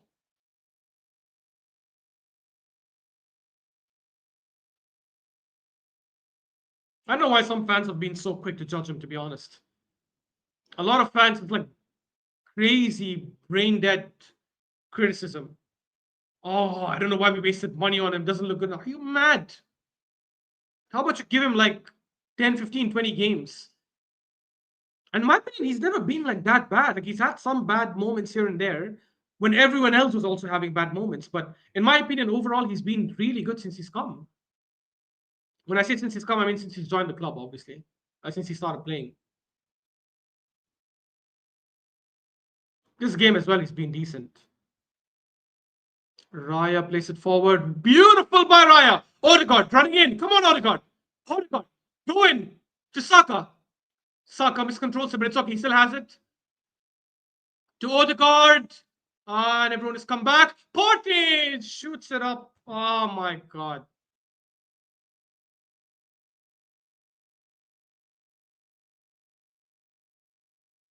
It seems like Sterling is getting ready to come on. And Waneri. Wow. So he's actually resting Martinelli, Havertz, and Rice for the Sporting Lisbon game. Odegaard is coming off for Waneri. Not bad. I like that change. I'm assuming he'll bring on Sterling for Saka. It's got to be such a dead right wing now. Like going from Saka to Sterling is it's like going from Sterling to me. Even though I'm good at football, but obviously not Sterling level. You know what I mean?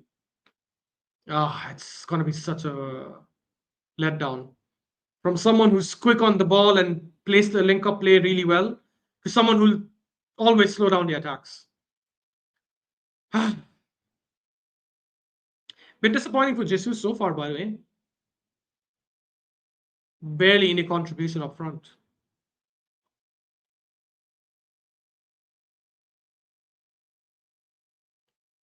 Oh, Waneri almost. Oh, Waneri wins the ball.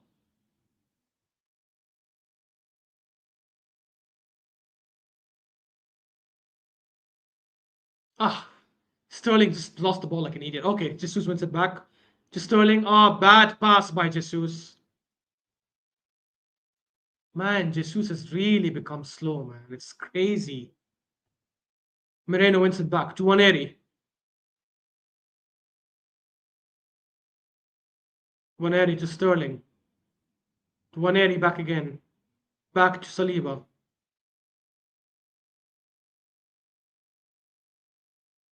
Gabriel to Zinchenko. Zinchenko running in. Switches the play and like an idiot almost loses the ball, but luckily Moreno cleans up after him. Moreno's been cleaning up after a lot of players today. Sterling to Moreno. Back to Sterling. To Timber. Saliba. Partey. We're moving the ball well, but we're not creating anything clear cut so far.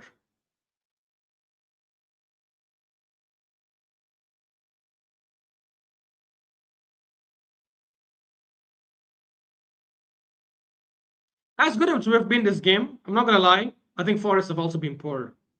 The fact that they gave us so much space to attack through the middle is just mad about it. Oh, Waneri! Waneri! Oh, just out! Beautiful step over, dribbles past Murillo, and the shot is just out wide. Oh my god, what a dribble. That was beautiful.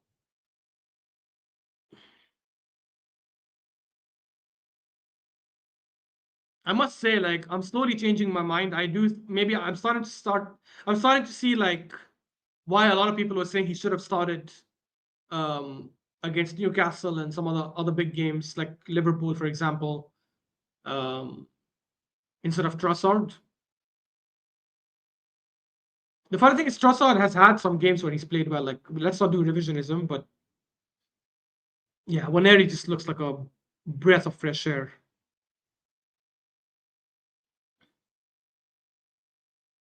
Ah, Waneri tries to play a good through ball in, but it hits the referee. So it wasn't that good of a ball then.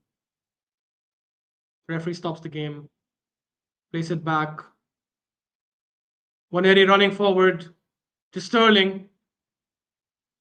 To Waneri! Wow! Wow! Wow! Waneri scores from a Sterling assist, by the way. Huh? Oh my god. Okay, okay. You know what? I'll hold my hands up. I was definitely wrong. He should have 100% started Waneri in those games. That was beautiful by Waneri. Good cutback by Sterling. I'll give him credit when credit is due. Good cutback. Woo! Yeah, that was good cutback by Sterling, to be fair. Good first time finish by Waneri. Arsenal 3, Forest 0. Waneri and Sterling combining for the third goal. Both substitutions. 3 substitutes have all combined for 2 goals so far. Zinchenko's the only one left. Wow. Wow. This is the Arsenal we were waiting for.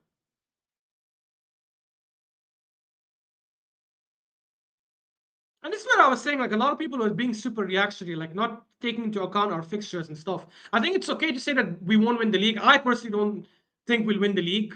But to say we could finish outside the top 4 was just crazy for me. Crazy.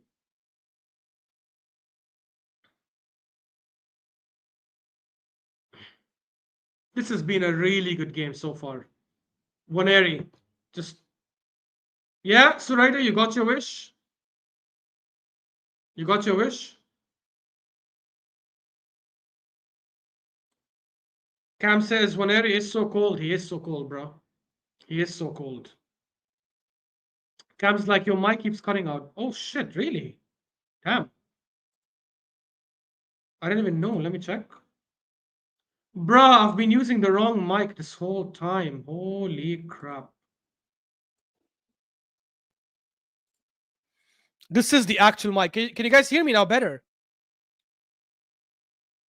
Cams, let me know if you can hear me better. I've changed the mic. I've been using the wrong mic this whole time.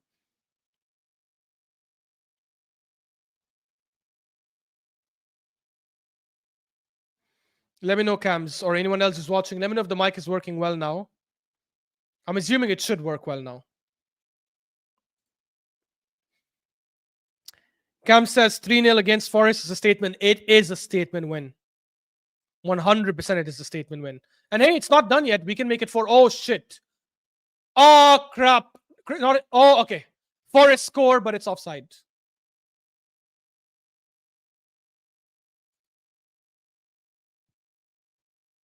Forest score, but it's offside. Well, I hope it's offside. I don't know. Yeah, I think it is offside. Yeah, it's way offside.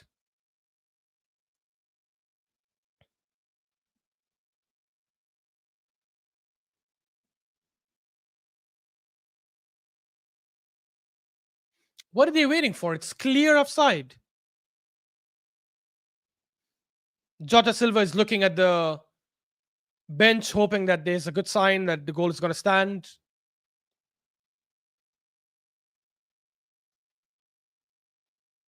What are they still checking? I don't understand.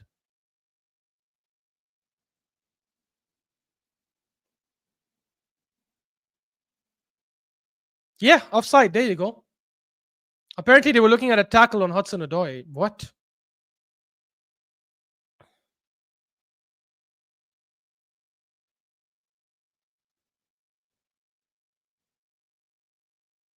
Ooh, they were looking at a foul by Hudson-Odoi on Saliba. Potential red card, but it wasn't, though. He took a shot, and after the shot, his studs landed on Saliba's shin.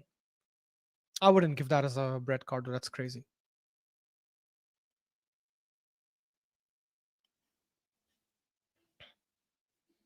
Damn.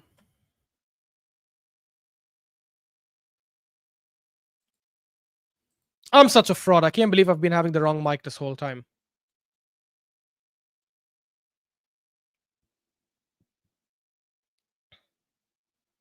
Five minutes stoppage time, guys. Good enough time for a 4th goal. Hopefully Gabriel Jesus can get something in. My God. Partey intercepts beautifully. Jesus, come on. So slow. Even the way he moves with the ball is so slow. Sheesh, what happened to this guy, man? Partey to Waneri. Waneri forward to Saliba. By the way, guys, Timber has come off. I forgot to mention. Timber has come off for. Wait, who has he come off for? I didn't even notice.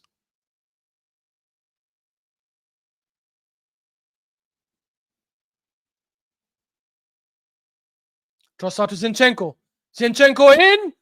Oh, and it goes out for a corner. Who's come on? Oh, Kivior, guys. Kivior has come on. I think he's playing as a right back.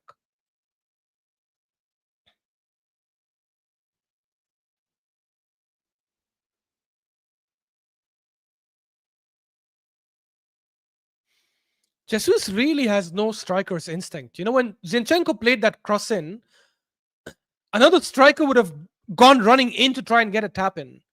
Now, yes, it deflected and went out for a corner, but like Jesus stood still anyways. How are you going to score that with two defenders in front of you? Like, no intensity, no striker's mindset. It's mad.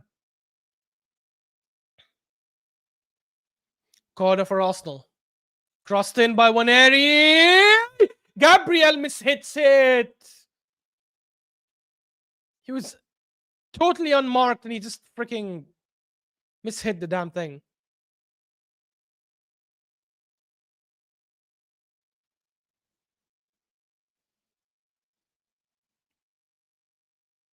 Graham Potter is in the stands watching the game. I wonder why.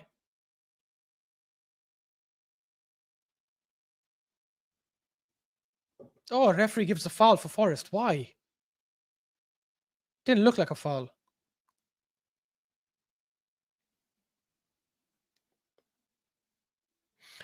What's going on in the other games? I haven't even like checked, to be fair. Brighton still winning 2-1 this time. So Bournemouth get a goal back. They actually just got a goal back now, funny enough. So the last few minutes are going to be crazy. Villa equalized against Palace. Ross Barkley. It's 2-2 in stoppage time. And Fulham extend their lead 3-1 against Wolves extend their lead 3-1 against Fulham. Matthias Cunha, 2 goals and an assist. Holy shit.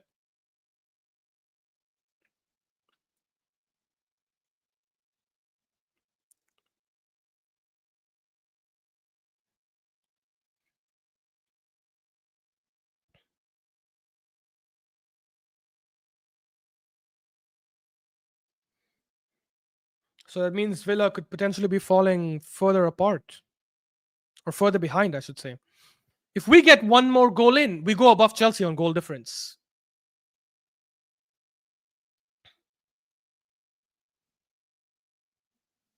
Because currently both of us are on 9 goals each. The only difference is they have scored 23 with 14 conceded. We have scored 21 with 12 conceded. Doesn't look like we're going to get that 4th goal though, because it's only like 1 minute left. Currently, Liverpool still sit on top, obviously 28 points from 11 games. City with 23 from 11, who play Spurs in like 30 minutes or so. Chelsea 3rd with 22 points. Arsenal 22 as well. Just same goal difference as goal scored. Puts Chelsea ahead of Arsenal. Brighton jump up to 5th. Damn. And Forest fall down to 6th after this game.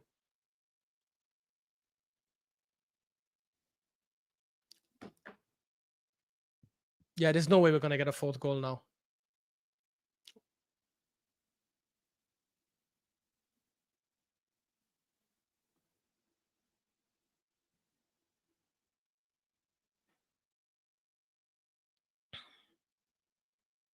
Forest are trying to get a consolation goal. Callum Hudson-Odoi on the ball. And Simon Hooper says, nope.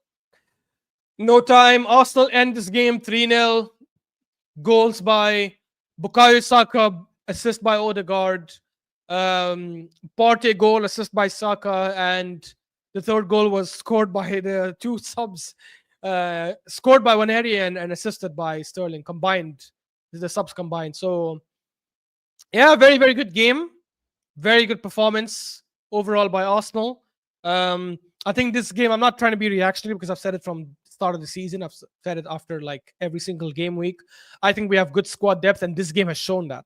The fact that we have started this lineup and we still got a comfortable win, the fact that we were able to bring on Partey and Sterling and Waneri, and they all ended up scoring or assisting. Just shows you like that our squad depth is quite decent. Even Zinchenko, by the way, Zinchenko came off the bench and actually had a very good game. I'm not gonna lie, a decent half, I should say, not a good game. I'm such a fraud. I keep forgetting to stop the clock. Yes, the clock needs to stop. That's it. It's over. Thank you.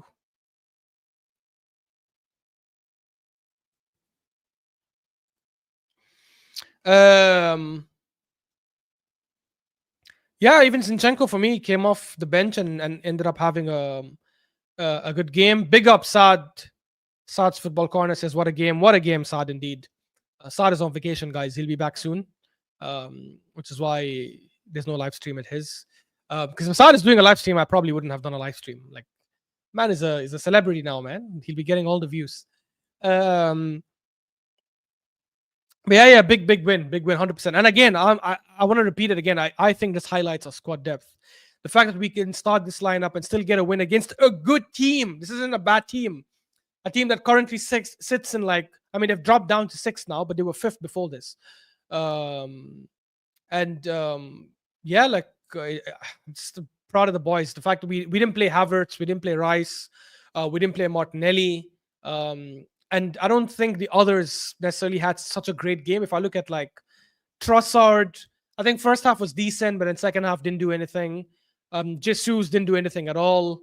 And this is what I've said to I said this to Souls, obviously, at halftime. I think if you look at Odegaard and Saka, as long as these two are playing, the other two will look like they're also having a good game, because these two, Saka and Odegaard, they link up with Jesus and Trossard and all the other guys really well, right? So it allows them to also like play quite well. It allows them to like move around and ask for the ball and they're like, if you see Odegaard and Saka making runs, then you as Jesus and Trossard will also be forced to be making runs and going forward and trying to get a goal in. So I think Saka and Odegaard just they get everyone else to play quite well.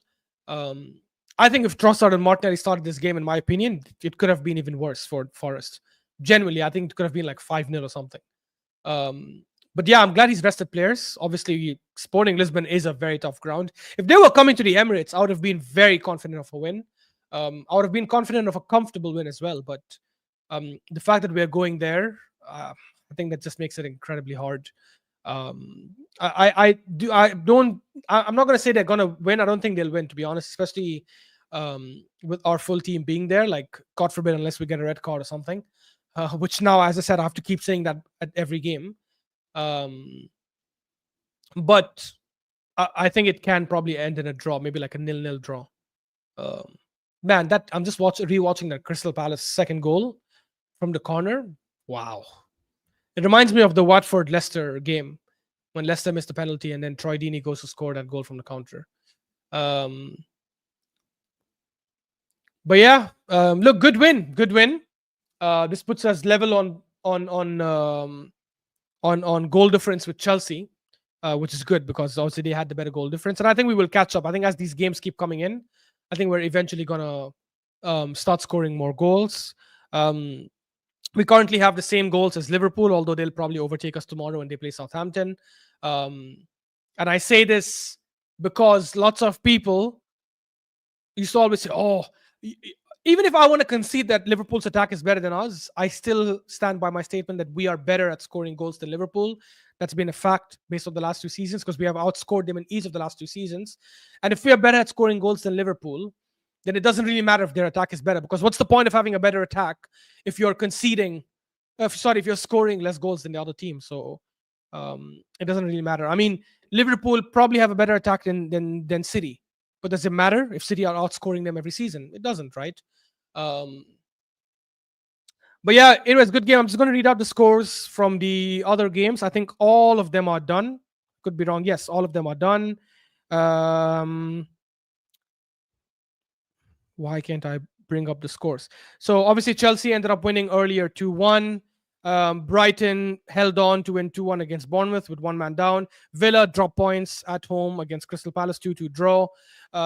Everton, Brentford 0-0.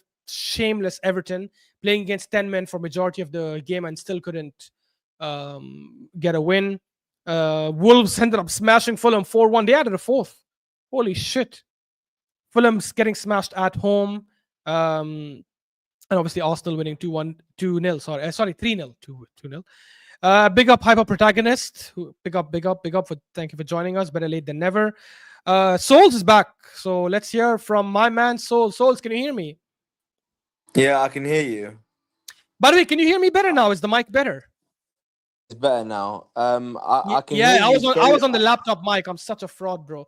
Hyper Protagonist says I waited 30 minutes for your stream to start. You absolute fraud. My bad. Hyper. I had like some technical issues. I was trying to fix the OBS to make sure the scoreline is shown. Plus, I actually kind of got home really late. I can hear you so much talking about Liverpool's attack and all this rubbish.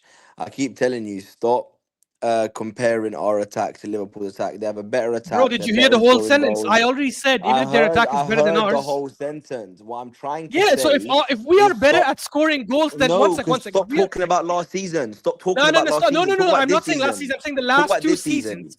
Don't talk about last 2 seasons. By the way, this season we're level on goals.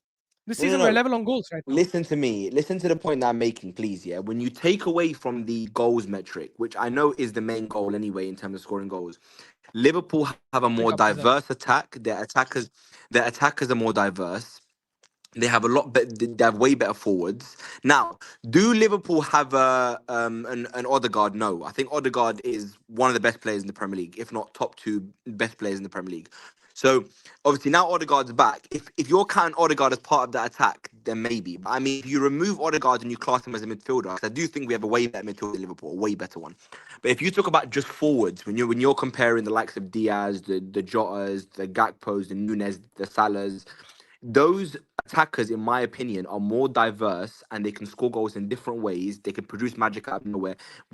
Our attack, I don't think is better than Liverpool's attack. That's okay. I'm just gonna say one thing on that. So when I first said this on Judge Mo's channel, I did mention Odegaard. I did say I'm talking about our front 4, not just the front 3. No, but you can't include Odegaard. You can't include Odegaard. Why not? I can because that's part of our attack. No. He's a midfielder. What do you mean? We're comparing forwards. No. Anyways. My point is. I even said in that anyways. Wait. I'm coming to the same. Listen. I'm coming to the same point. In the same stream, and I'm saying it again and again and again. In that same stream, I've already conceded that fair enough, their attack is better than ours. But correct. We as a team are better than Liverpool at scoring goals. That's the only thing that matters in the end. What do I want from my attack? Score goals. If my club is scoring more goals, if my team is scoring more goals than them, fair enough. Their attack is better. Their attack is better, but we are better than them. Yes, look, I think if you look at the data, obviously the data shows that we have scored more goals than them over the last sort of 1 or 2 years. Okay, exactly. The point that I'm making, I think, just to go off that, because I don't really want to be talking about Liverpool when we just last question before we change this. Last question: which team has the better attack, Liverpool or City, in terms of attackers and depth of attackers? This season, I would say Liverpool. No. Over the last 2-3 years. City. Okay.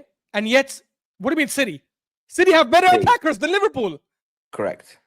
Name them. So Haaland versus if you're counting the last 2-3 years, you're counting Grealish's title-winning season where he was unplayable from the left. You're counting. He was unplayable. The guy who had 7 goals. No, still, Haaland. If you watch Haaland's interview, I'll send it to you. Wait. Question. Wait. Haaland said how important Jesus was in that season. I don't care. I don't care what Haaland says. No. You have to care. No. Of course, you don't care about what an attacker is saying about his fellow attacker. Because he's praising his own teammate. He's praising his own teammate. That's normal. He's praising his own teammate. Grealish in that season was very good. And thing is, look, if Stop it. look, Stop it. hold on. You sit on Google like a maths teacher researching stats, and that's your points that you tend to make. I'm talking It about has someone nothing that to do with scored. stats. No. It's You just nothing to do quoted with stats. You stats. just said he got 7 goals. No. You just quoted stats. So now I'm gonna. Yeah, because that's important for No, an that's attacker. fine. That's one of the metrics that you're gonna use, and you've used that metric. So don't say you're not using stats. You are using stats. So because correct yourself. The point that I'm making is that season, if you watched Grealish, he was unplayable with He Haaland. was He not was the unplayable. reason. He was unplayable. He was the reason Haaland got to where he got to. He was incredible that season. Anyway, we can go through One all sec, their one sec. No, attackers. no, no, no, no. I need to check this. Yeah, Saka, Haaland. I agree. Liverpool haven't had a player in the last 3 years in their attacking line that played as well as Foden did last season. So yeah, so as I'm saying, in terms of who had the better attack, But City have had a Foden better played attack. 60%. Foden played 60% of the And season as a and 10. no attacker As a has 10. done You cannot anything count him. close to that 60%. No. I'm saying to you, No, no, you cannot City. count him because you said not to count Odegaard. So by your logic, we can't count Foden because he played as a 10. You can't No, you count him. can't count Foden. No, why?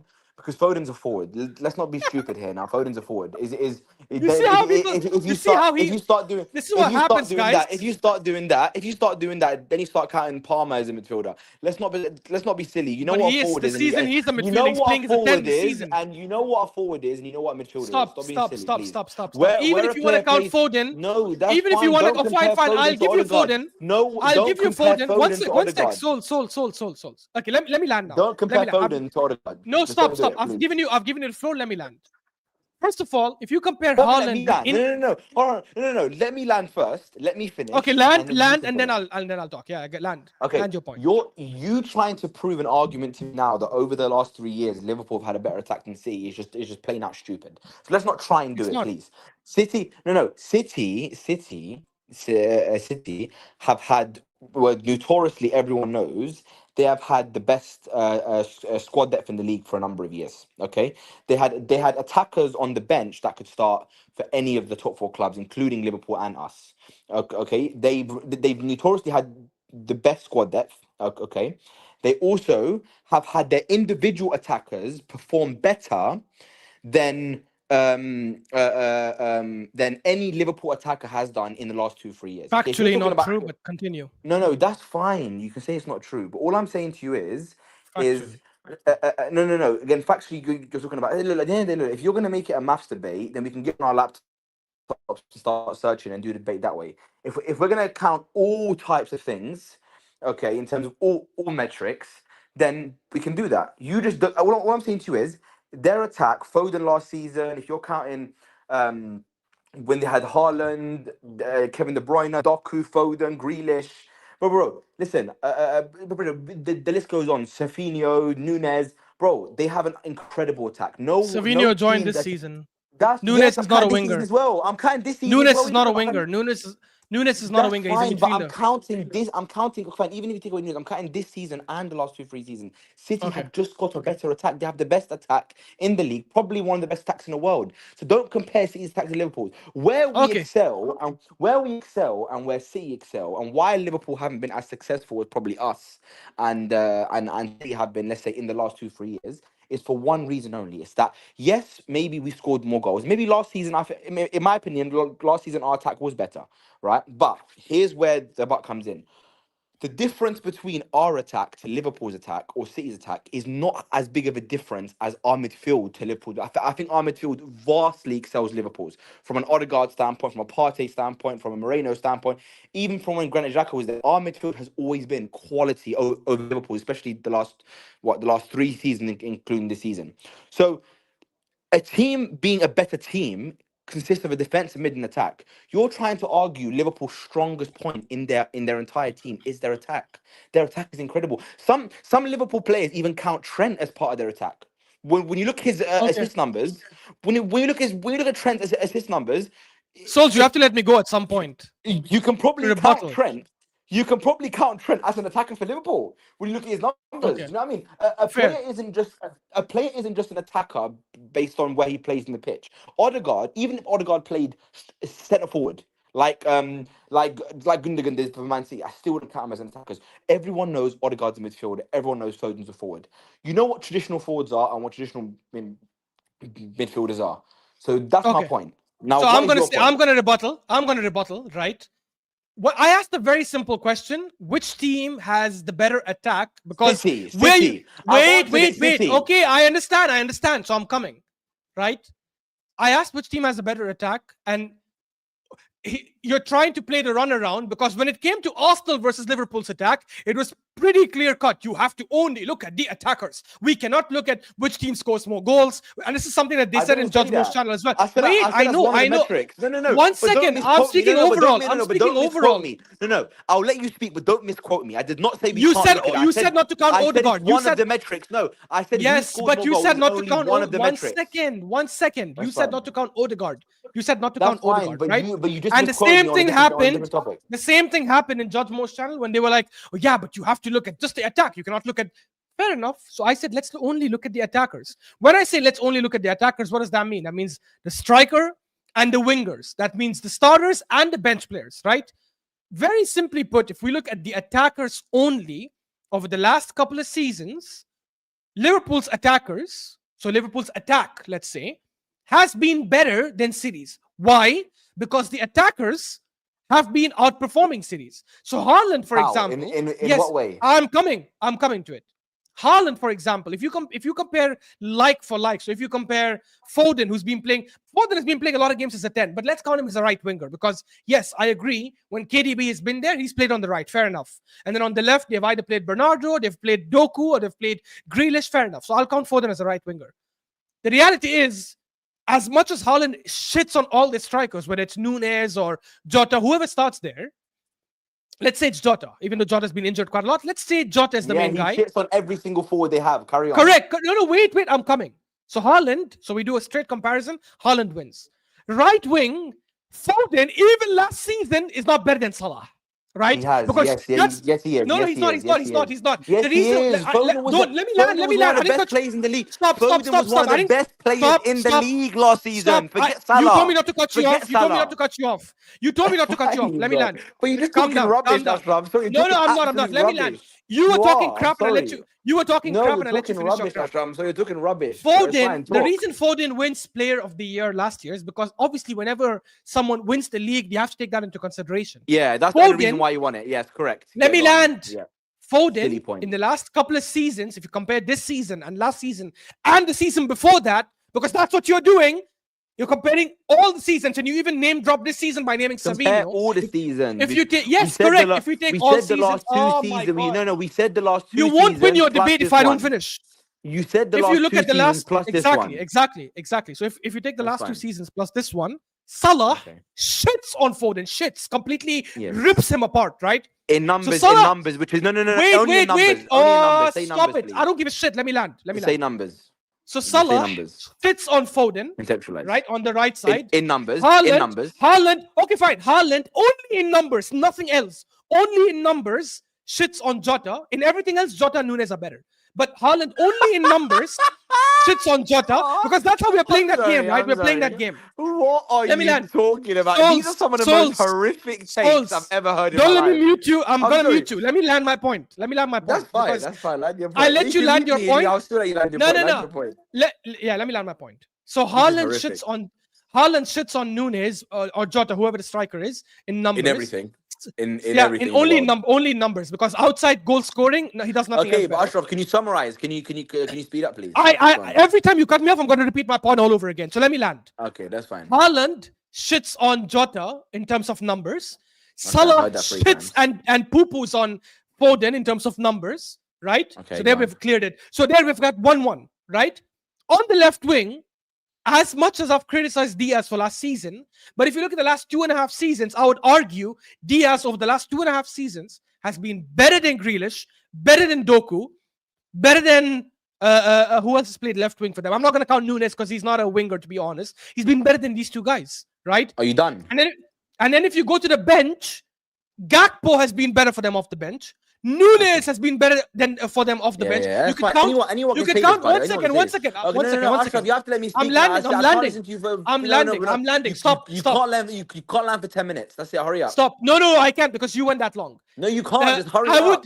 I would have argued Alvarez, but he's no longer there, which is why you can argue. Don't argue Alvarez. Which is why you can argue. Liverpool's attackers in terms of depth and overall players, except for Haaland, they win in every other position. Okay, And that's yet, fine. and yet, Yeah. City have outscored them. Now, let me That's explain fine. to you guys Let me just quickly. okay, fine. Let me Last, just last, let, wallah, I'm done. bro, Last point. that's Wallah, fine. I'm You done. like to hit it. Go on. You like to hit it. No, Sound of your last own point, voice. Go on. Go last on. point. Let me land this. Let Go me on. explain to you guys what Souls has done, because Souls is clever. I know Souls No, personally, no, right? no, no, No, no, no. no, no, no, I'm no, no, landing. no, no. See, no, Wallah, no, I'm landing. no, no, Wallah, I'm no. landing. You're either, no, no, no. Souls. You're I'm either landing gonna my address the point. point.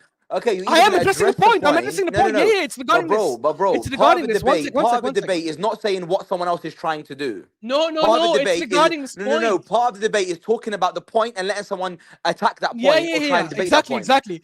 I'm gonna Going. say this last part. I'm gonna What say this Suleiman's last trying to part. do, what Ashraf's trying to do is No. boring. No one One wants sec. to hear Soul. that. Go on. So last point. I'm gonna say the last point, and then you can come in. The That's reason why I'm picking fine. up what Souls has said is because Souls, when I asked him the question, hey, whose attack is better? Because he knows that if he says Liverpool's attack is better, I'm gonna trap him. He's like, let me lie and say that City is a better attack, right? So that I can prove my point overall. The reality is That's Liverpool's fine. attack is Done. better. Okay, fine. Well Liverpool's done. Well attack is done. better, but Yes. City have outscored Hold them. on. That's it. Let me go fine. That's all Let me that challenge you matters. now. Let me challenge That's you all now. that matters. First of all, saying someone at the end of the day, look, my debating tactic isn't to personally attack the person and go, he's trying to lie, he's trying to I manipulate. didn't attack That's you. I boring. didn't That's attack no, you. no, no. But I don't know. But I'm just saying that's year 7 debating tactics. I want to talk about That, the actual points you, here. you don't That's know fine. No, what no. the That's just the debate point. tactic. I'm sorry. Forget Arsenal now, please, because now I'm actually like I'm flabbergasted. Forget Arsenal. Forget our attack. Forget everything. I'm sorry. But do you know when you listen to you and how you like to compare players, you think you're playing a chess match. Just to let you know, this is not a maths debate. It's not 1-1, 2-1. He's on the right, he's on the left. Bro, stop debating like this, please. That's what An you're doing. attack, no, a You did full, that with an Holland. attack, an attack. First of all, let me just break this down one by one. Forget, Haaland is better than Jota in numbers, but everything else, Jota and Nunes are better. Haaland is better in numbers in every single thing Name else. them. No. Name those other things. Let me finish. Haaland Yeah. is better as a striker than every single striker in the globe. No. So let's How forget do you Jota know and that? Prove it. no, Prove it. How do you know that? no. Listen, no. I don't have to prove it. If you want me to prove it, So are we doing no. feelings? No, we're not Are we doing doing feelings? feelings. Is that what it We're is? not I doing feelings. No, we're feel not. he's better. We don't, no, bro. We don't have to go through his numbers. You know his numbers. You know his Champions No, League no, numbers. no, You no, know no, his no. league You said numbers. not to bring up numbers. You said not to bring up numbers. No, So explain how Haaland is I better said in without every numbers. single metric. Yeah, In like name every them. Like, single. for example, who's better at Okay, holding fine. the I'll ball? break it down. I'm breaking it down. Yeah, He's a yeah. better finisher than Nunes. He's stronger than Nunes. He's got better ability than Nunes. I'm Wait, not wait, gonna. wait. It's No. boring for me to do Jota. this. Jota, not Okay, Nunes. Compare okay. Jota. Yeah. Then use the same 3-4 metrics: stronger, better finishing, faster. Use No. every How is he better? single. Wait. How is he a better You just told me finisher? to break down, breaking it down. All of his How is he a physical better attributes are finisher? Yeah, better. explain. How is he a better finisher? He's got better attributes than default in every How way. is he a better finisher I than just Jota? told you how he's better. He's got better attributes. Are you No. In dumb? finishing, I'm picking one attribute. How is he a better finisher He than Jota? because he's got more goals. So you're using numbers. What does that prove? That proves nothing. That's one attribute. That's one attribute. The guy attacked me That's for using that's numbers. one attribute. No. I've never said goals don't matter. I said it's one attribute. Is bro. My point has always been it's a determining factor. But it's not the whole Okay. factor. What's the That's other? fine. What's the? Anyway, bro. By the way, goals doesn't Bro. actually Let show me. finishing ability because you could have more chances No. created for you. Can I finish, What was please? the other attribute? No. What was That's the other fine. Let me attribute? finish. No. Did you Let me say finish. dribbling? No. Let me finish my whole point, and then I'll You let said you speak, Haaland bro. is a better dribbler than No. But Jota. Ashraf. But Okay, Ashraf, us doing this. Ashraf, land. us doing this. No. Us doing this is not gonna is boring, bro. Because we can take it offline and continue the argument. It's so boring. Let me finish my entire point, and then you can speak. I'll let you Finish. speak. Okay, fine. As long as you don't cut Haaland. me. Anyway, If you promise, listen, not to cut me off, I won't cut you off. okay, that's fine. I promise I won't cut you off. I'm telling you right Go now, ahead. I am not Go ahead. going to get stuck on a live debate discussing whether Nunes or Jota are better than Haaland. It's never going to come out of my mouth because I am not that stupid or that silly. I'm going to tell you my point and then I'm going to stay silent.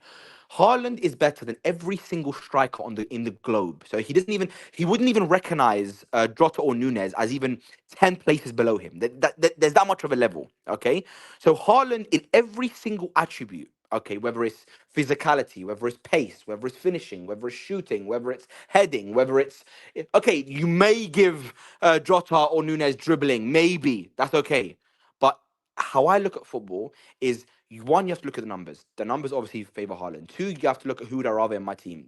Obviously Haaland. Third, you have to look at like attributes, physical attributes. It's obviously Haaland. Haaland is the best striker in the world. He has been for the last 3 years. Debate over. When it comes to Foden, again, I'm going to say this to you very clearly. Foden last year was probably the best or second best player in the Premier League. So he wouldn't even look at Salah as a comparison to him. He was better than everybody last season. Even the team that finished 1 point below them, which is Arsenal, he was better than Saka. He was better than all of our forwards. Foden was incredible. To say that Salah was better than Foden last season is probably one of the most horrific takes I've ever heard on any live YouTube debate. I've never heard anything that disgusting in my life. That's number two. Number three, which is to summarize the point. Football is not just 1-1, 2-1, 2-2, left wing, right wing striker. I'm talking about as an overall attack. Because City play a different type of attack than how Liverpool play. City play differently. Sometimes, obviously, when Alvarez was there, they had Alvarez come in. Alvarez, they had Haaland, now they have Savinho, Doku, Foden. Bro, Liverpool's attack does not touch City's attack in any way, shape, or form. At the end of the day, I told you, if you want to do a maths lesson, you could probably find a mathematical debate to prove that Liverpool have a better attack than City. Yes, if you looked at numbers, that's fine. But I look at everything. Just like when I spoke to you about Saka, and I said to you, Saka's better than Salah, over the last 2-3 years, my metric isn't just goals and assists, because maybe Salah has a better goal per game ratio of penalty. But when I look at the overall game, Saka is for example, even this season now. Look at Saka's game today, for example. I haven't seen Salah have a game like this in the Premier League all season. Like, for example, Salah will do nothing all game and then produce a moment of magic, and he'll score a goal. Fair play, world class, one of the best players in the world. He can do that. But Saka, obviously, because he's younger and he's a lot fitter, he's a lot more in his prime. Saka does a lot more off the ball work, connects to play better. He's just, in my opinion, these are things that you can't control by statistic measures. You have to watch the game to be able to see it. So ultimately, Arsenal. To summarize my point, Liverpool have a better attack than Arsenal, in my opinion, overall, because of their diversity of attackers and how differently they can score goals. That's my only point. Have we probably Okay. had? I say we had a better attack last season. I think we had a better attack the season before. But I'm separating the seasons now. I'm not counting everything. This season, I think Liverpool have a better attack. And they deserve it. They have brilliant attackers. I rate Diaz highly. I think he's better than Martinelli, and I think he's better than Trossard. I rate Salah highly. I rate Nunes. I think he's decent. I think Gakpo's good. I think Jota's good when he's fit. I just think they have a wide variety of different attackers. That's it. Okay. Do you I'm understand? yeah, fair. Now let me respond now. Let me respond. I see, I didn't cut you off. Yeah, this guy, he's a fraud. I know he's a fraud. I know he's gonna leave. So I'm gonna respond to him because the guy absolutely has no, he debates with his ass. Genuinely, he debates with his ass. And I'm probably gonna see him on Monday anyway. So guys, please don't think this is like some angry fight or anything. We actually know each other really well. The reason why I'm telling you this guy debates with his ass is because I've already acknowledged and admitted that Liverpool's attack is better than Arsenal's in terms of attackers and the players. I just said we are better at scoring goals than them based on the last 2 seasons, because numbers lie. Sorry, men lie, women lie, numbers don't. Right? That's just a fact. When you're comparing City and Liverpool's attack, because that's the crux of the debate right now since he brought that up, he started off by saying everything is not math, everything is not numbers. And then he goes on to say Haaland is better than Jota because he scores more goals. That's a stat. That is a stat. He contradicted himself instantly, right? This is what happens when you catch some people and you press them like that, right? They spew so much nonsense. They spew so much nonsense that in the end, if you let them keep talking, they're going to contradict themselves on their own, right? You cannot say, let's not use stats when it comes to attackers, and then use a stat to justify why Haaland is a better striker than Jota or Nunes, which he is, by the way. Haaland is a better striker than Jota and Nunes because he scores more goals. Exactly, 100%. So when I say Salah has been better than Foden as a winger over the last 2 seasons, 2.5 seasons, including this season, obviously the numbers have to speak for themselves. The numbers are more than enough to justify that Salah is a better attacker than Foden. If you look at the left wing, if you count Doku versus Diaz, for example, Diaz has obviously been a better winger. He's scoring more goals. I don't know about assists, to be honest. And even if you go away from the goals, you can say I test Doku is great in dribbling and stuff like that, but I think Diaz's dribbling, while he's not as good as Doku in dribbling, but his dribbling is a lot more effective because when he dribbles, he actually ends up creating something. Doku, for someone who dribbles that well, doesn't end up having a lot of great GA. And the worst thing he says is Grealish, that season they won the treble, had a phenomenal season and was one of the best wingers, some crap like that. I don't even remember what he said. That is some brain dead football analysis. To say a winger was incredible because he does some pop, pop left, pop right. You cannot be a winger in the Premier League having 6-7 goals and saying, oh yeah, that was a phenomenal season. When there are like probably 10 other attackers, 10 other forwards, 10 other wingers, not even forwards, who probably outscored you that season. Maybe in the same team as well. Which is just crazy, by the way. Yeah, by the way, I don't know, like Camps has clearly exposed himself because he's clearly just said, I didn't say you can't use stats. I said it's one metric you use and there's many others. Keep lying to your facts. So yeah, Souls is Camps guy, by the way. So he's exposed himself. So I guess it is what it is. It's fine. The reality is Souls is smart. He knew where I was going and he knew he got trapped, right? So when I asked him, hey, which team has the better attackers over the last 2.5 seasons, Liverpool or City? The answer obviously is Liverpool because they have more players they have better depth. And outside Haaland in the striker position, you could argue Liverpool win in every other position. Diaz probably is better than any left winger of City. Salah is better than any right winger of City. And if you look at the bench of let's say Jota as the starter, if you look at Nunes and Gakpo as a bench option, they're probably better than Grealish and obviously now they have Savio, who we need to see how that guy goes. It's common sense to say that Liverpool have better overall attackers and better depth. But City have outscored Liverpool still in the last 2 seasons, which brings it back to the Arsenal point. It's okay for you to say, I have this team has a better attack, which I've conceded with Arsenal. I've conceded that I was wrong. Liverpool have a better attack than Arsenal's, but Arsenal are a better team than scoring goals. Arsenal are better than Liverpool at scoring goals, which is the exact same thing with City. Liverpool have a better attack than City, but City are better at scoring goals than Liverpool because City don't just rely on Haaland. They have other ways of scoring goals. They score goals from the midfield. Rodri bangs in goals. KDB bangs in goals. Bernardo Silva, when he's playing in the middle as well, bangs in goals. 2 seasons ago, Gundogan, when he was playing in the mid, was banging goals. The fullbacks also go forward and end up being a threat. Guardiola, for example, this season has like 3 or 4 goals, I think, so far, if in the Premier League alone. So that's how it looks, and that's how I look at Arsenal as well.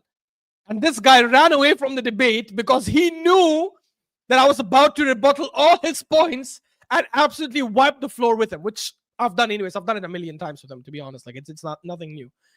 So my point is, it's okay for Liverpool to have a better attack than City or Arsenal, but in the end, it's irrelevant if Arsenal and City outscore them, right?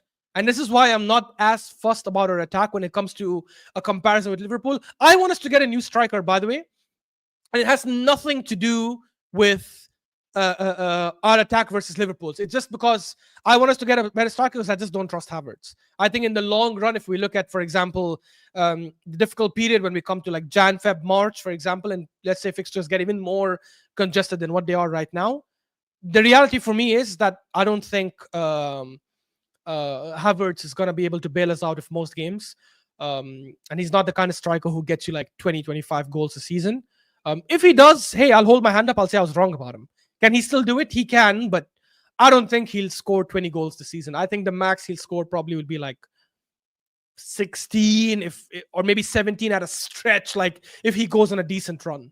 But anyways, yeah, look, nice twisted. We didn't even get to talk about the game. This fraud came.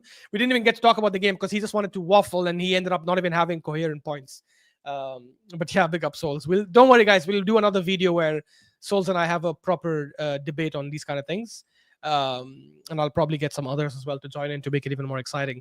But yeah, look, guys, whoever tuned in, thank you so much for tuning in. Make sure you like this video, please, and subscribe if you're not already subscribed. I'll try to do more watch-alongs and at least more videos like this. I can see the City and City Spurs game is going to start. They just honored Rodri before the game and gave him the Ballon d'Or. I don't know how Spurs defense is going to last. Like they have freaking Ben Davies and Dragusin, I think, as centre backs. It's going to be peak. But anyways, I'll catch you guys. Enjoy the game. I'm going to watch the game. I was going to do a watch along, but I think it's a bit too much. So yeah, I'll just watch it while I'm having my dinner. Catch you guys. Thanks for tuning in. Peace. Take care.